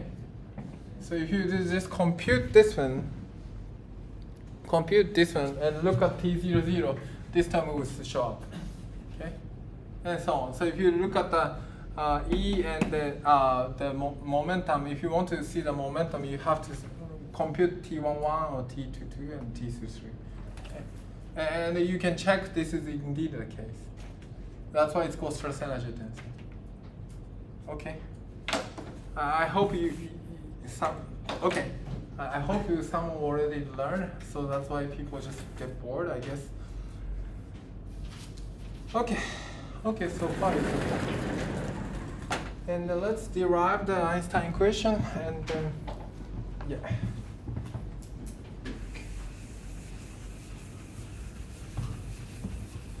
Today I just reviewed the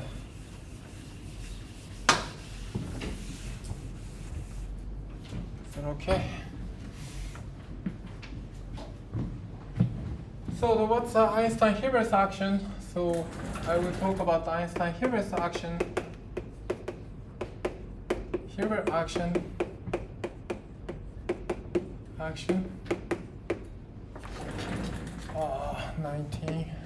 15.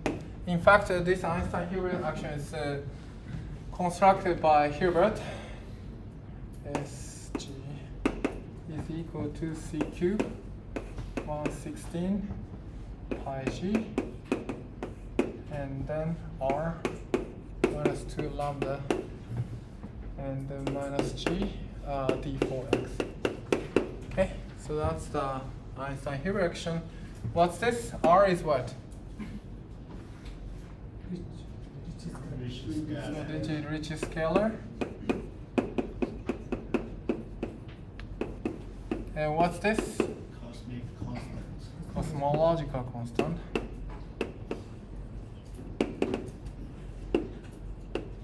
So this is the simplest action one can write down as a scalar quantity. Okay. Under the coordinate transformation, it doesn't change. Okay? Coordinate transformation, it doesn't change. So it's just constant. It's just constant, and R is the Ricci scalar. Okay. And then we will take the variation with respect to metric.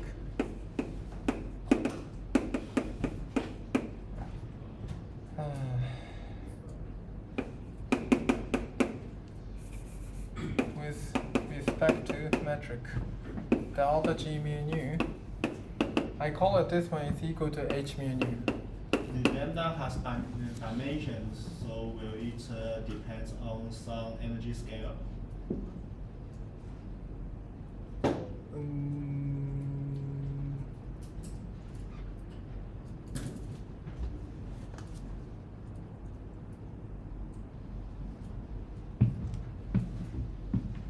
Good question.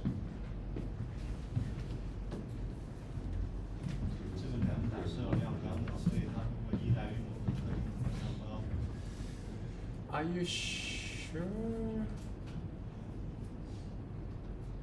Good question.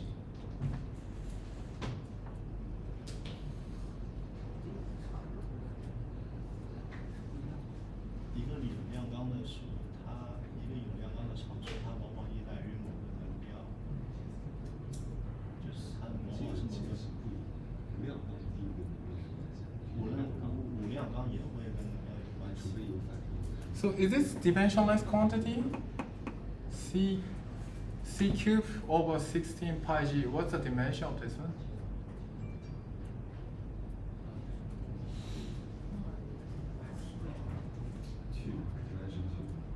Dimension 2?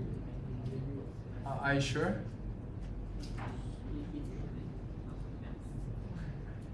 Is it dimension 2? Okay. So this is dimension, whatever, mass dimension minus 4. And does it has dimension 2? R has a dimension 2? Two derivatives? Second derivatives, okay. So then the lambda should have dimension 2. Good. So it should depend on scale. In that case, it should depend on scale. Good question. This is a Maybe good the question. radius of the universe or the Planck energy scale. What do you mean? Radius of universe Yeah. is Planck energy scale? I think maybe two choices. One is the radius of our universe. One is 1 over radius of our universe. Yeah, I think that's the case. Our universe, not Planck length. Because it's a class action. It should be. Yeah. Good question. This is a good question. Thank you very much. Then, so delta G mu nu is minus H mu nu. So you have a minus sign. Is it okay? Is it okay? Do you understand why you need a minus sign? Is it okay, or do you need an explanation?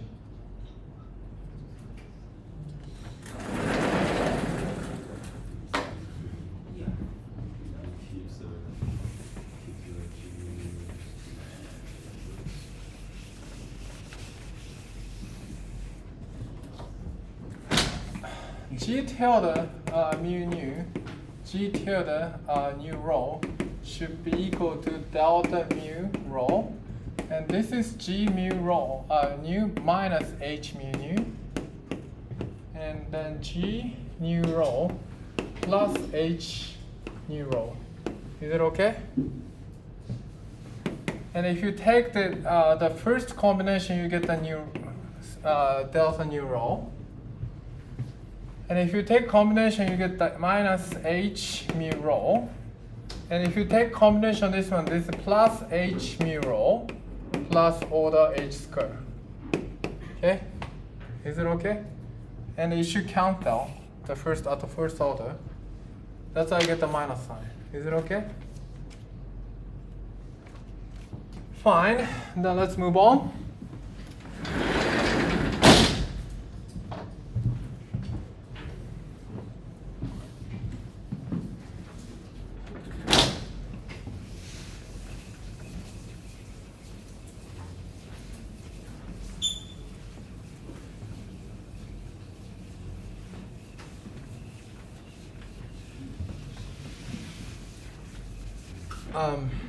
Fine. And then, so in fact, I mean, it's kind of like a stupid computation, but this one you have to accept. I mean, I don't want to derive everything. So this one is R mu nu, H mu nu minus del mu plus H mu nu minus del square H. This one is derived in my lecture note now 1.46. I don't want to derive. I mean, just start using the definition of Riemannian curvature and do the computation. So let's accept this one. So it's already derivation is written in my lecture note. I don't want to do that because I mean, if I do that, it takes too much time. Then this delta SG. So Riemann Hilbert action is given by as follows: C cube 116 16 pi G, and then the minus R mu nu H mu nu plus del mu H mu nu minus nabla H, and the plus 1/2 G mu nu H mu nu R minus 2 lambda minus square G d for x. Is it okay? The first factor is really coming from the variation with respect to R. First factor is coming from a variation with respect to R. The second factor is really coming from variation with respect to minus g. So delta minus g is equal to what? 1/2 minus g, g mu nu, delta g mu nu. And I put the delta g mu nu is the h mu nu. Is it okay? Okay? Fine.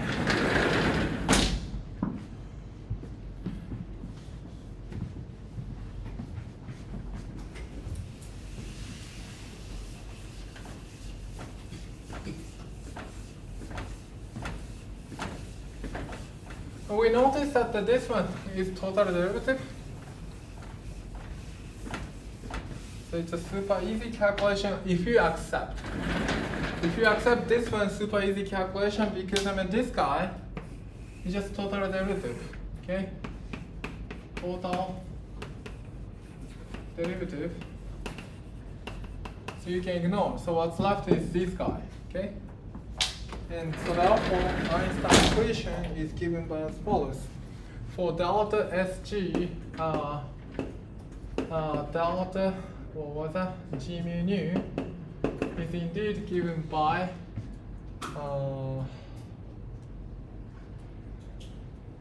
minus R, and then you have to do the appropriate normalization, minus 2 over square root g. If you do, let's do that, minus g. And then you have a, then what you get is what? C cubed over 16 pi g in pi g, and then what you get is what?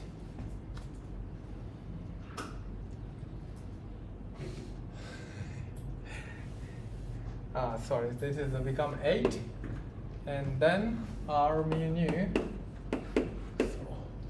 R mu nu minus 1/2 G mu nu, and then sorry, this is G mu nu, so I just lower the indices nu and R minus 2 lambda. Okay, so that's what you get. And from the so this is actually left hand side of the Einstein equation. So G is equal to delta. Sorry, this is S. And Sm delta G mu nu is indeed you get the C times actually C, sorry, there is a C here times T mu nu. So that's the definition.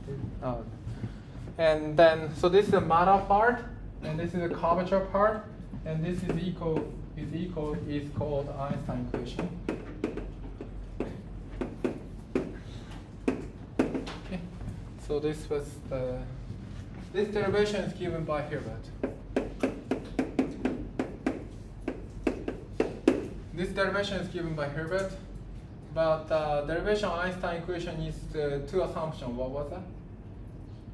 Einstein, how does Einstein derive this equation?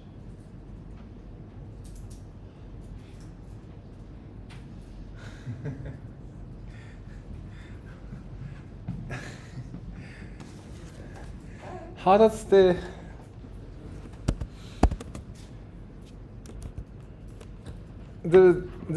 two famous assumptions of the Einstein general relativity? What's the two famous assumptions? Covariant derivative of metric tensor is 0, right? You mean that? Einstein does not derive this equation like this way. Einstein is the first person to derive this equation. But this is, we follow the action principle. Just as the how to say? Equation motion with respect to this action. So this was derived by Hilbert. How does Einstein derive this equation? General equivalence principle. So this is a principle of equivalence, a plus principle of equivalence. There are two assumptions. The covariant derivative of Einstein tensor is 0. That's not true. Plus what?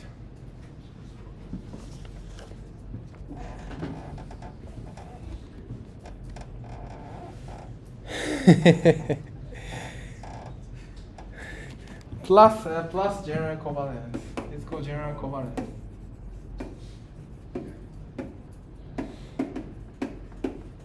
Einstein derived this equation by starting these two assumptions. Okay, so this is the way I derive from starting Einstein-Hilbert action is the way Hilbert derived. Okay, actually anyway.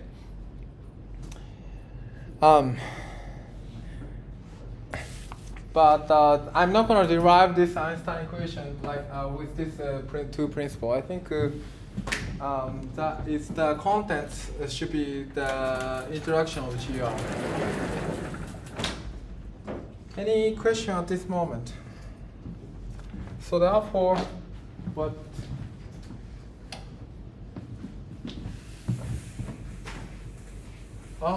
Sorry. I think I told you wrong. This is C inverse. This should be C inverse. Okay. So therefore,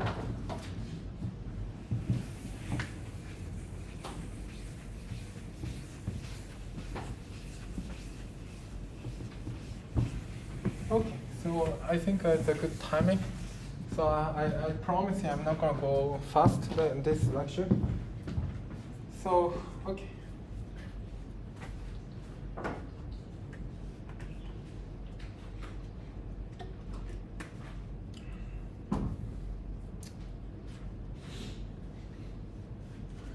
So under the diffeomorphism, okay, so that's the Einstein equation. People you just write down the R mu nu minus, what was that? 1/2 G mu nu R plus G mu nu lambda. So people usually write down this is capital G mu nu. And then, so you have a 8 pi G. I don't like actually G and C, or I really don't like, but sometimes people have to keep track of it if you compare with the experiment. So this is the Einstein equation. So that what does it mean? So this is cosmological constant, as I mentioned. So here the curvature of the space-time is really determined by the stress energy tensor of a matter field. Okay. So if you have like a energetical, so it knows about the energy and momentum tensor. So it's energy and momentum tensor. If you have non-zero energy or momentum, there's some effect in the curvature. So that's what it means.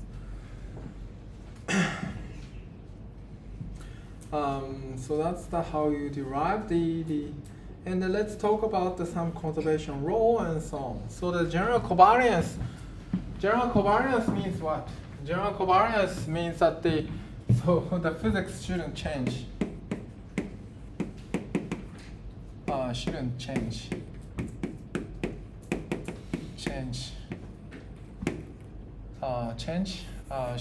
Shouldn't change under diffeomorphism.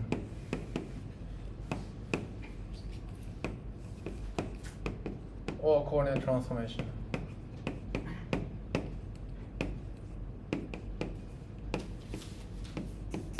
Okay, so the diffeomorphism under coordinate transformation. Okay, so principal equivalence means that you should use principal equivalence means that you have to use the Riemannian metric. You have to use the Riemannian metric or with the Minkowski signature. The general covariance means the action should be invariant under the diffeomorphism and so on. So therefore it's a scalar quantity. So R minus. So that once this actually when the Einstein tried to construct his equation,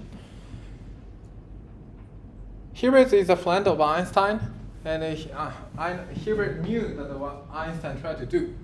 But if you use this, of course, 1915 mathematician knows of Riemann geometry. And if you want to use the general covariance, the simplest action one can use this guy. Simplest. So actually, before Einstein didn't use the cosmological constant, So that if you start with R, one can derive this equation up to constant, this constant. Okay. So therefore, here we to actually immediately understand what Einstein tried to do. Once he heard of what Einstein tried to do. Einstein took a long time to derive this equation. For Hilbert, it's immediate because this computation is straightforward. Okay. Anyway, so that's why I use this method.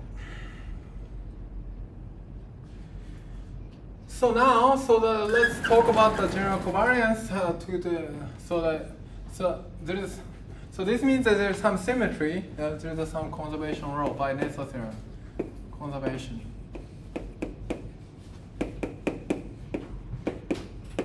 So the physics shouldn't change the diffeomorphism, which means that there is some conservation by Nassau theorem.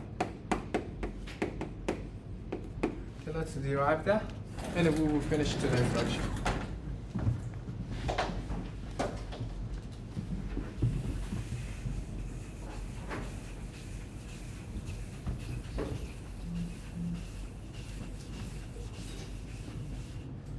So another coordinate transformation.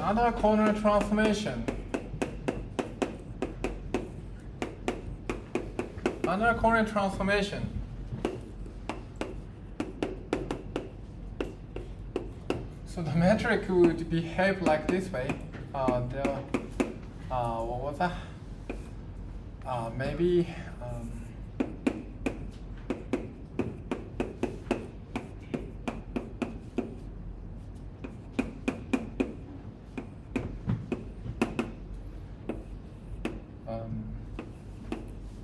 Like this way, and you keep track of this one. Del C G mu nu can be written like this way: del mu C nu plus del nu C mu. So which I'm going to accept because due to time limit I cannot derive, which is written in actually the appendix of this section of the appendix. I forgot, killing vector and so on. This part it's written, and then so the under the general covariance, so this action should be 0. The covariance this M is equal to 0, delta C SG is equal to 0. So this means the general covariance. This is general covariance.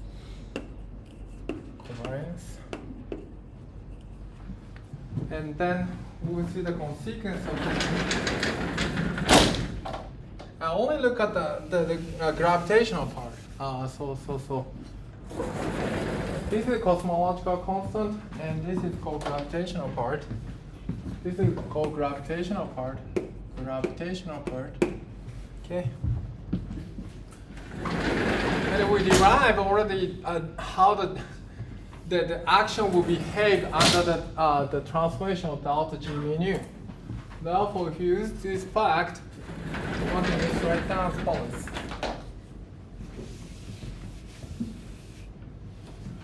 If you use this fact, one can just write down as follows. That 0 is equal to delta C SG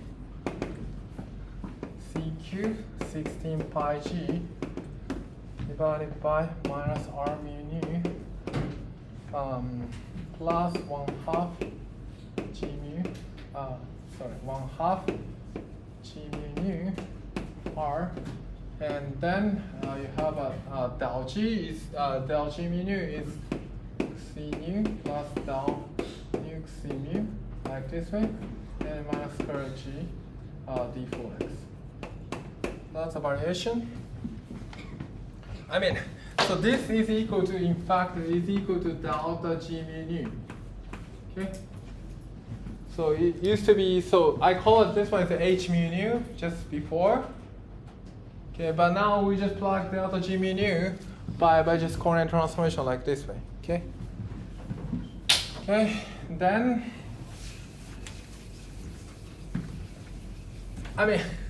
here we know R mu nu is symmetric under the exchange of mu and nu, and G mu nu is also symmetric under the. So then this will give you C cubed 16 pi G, And then integration R mu nu plus 1/2 G mu nu R and del mu and C mu. And times I have to multiply by 2, so this becomes 8. And then square G minus G d4x. Okay? D4. And just do the integral by parts. So integrate by parts will give you the following equation.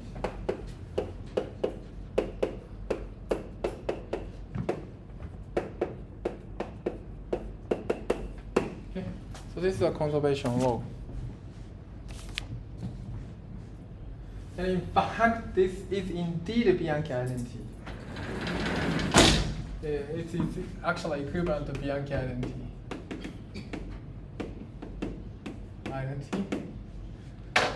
And also we can do the same thing for matter part.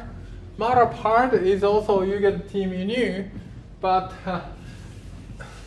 so matter part should be generally covariant, which means that from here, what would you get is a conservation of the current.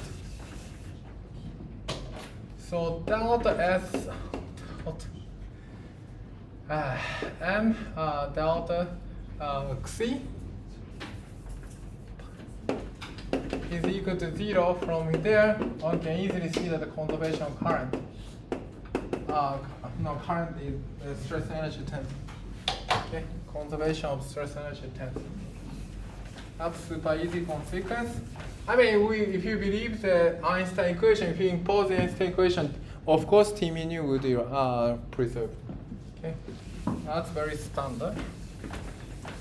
Okay, so that's a lightning review of the general relativity. Any question at this moment? Okay, so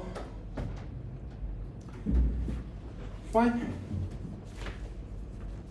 I will correct the geodesic equation, but apart from that, I think lecture notes should be okay so far.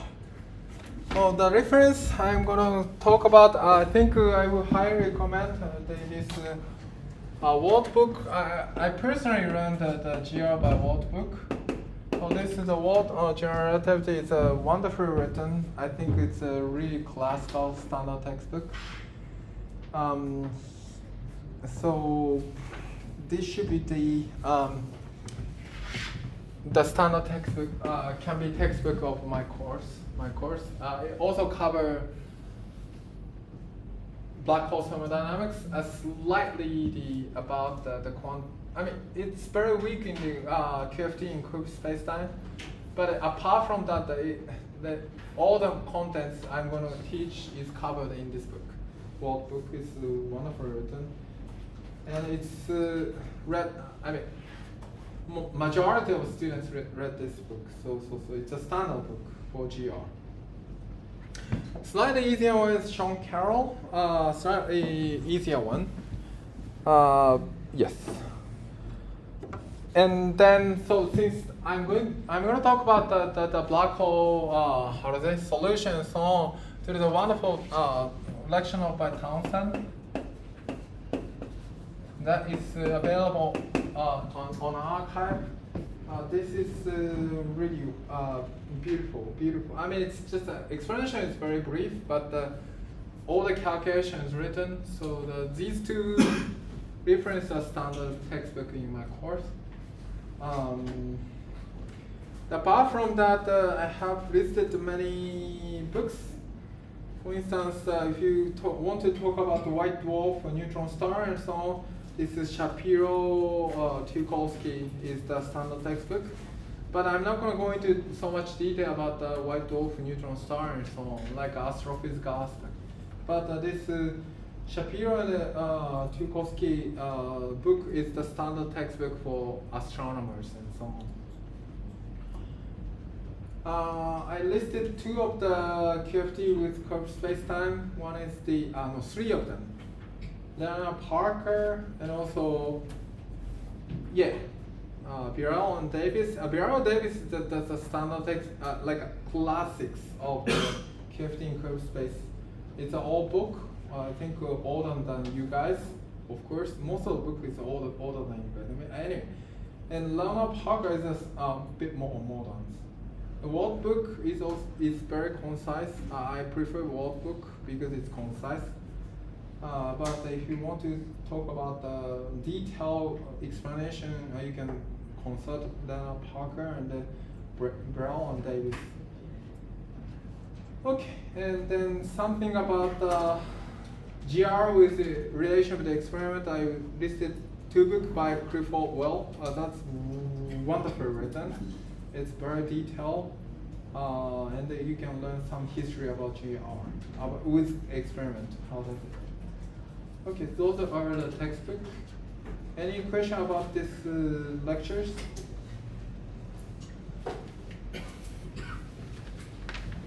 Okay, if not, I think we'll. Oops, sorry. Let's stop here and then see you next week.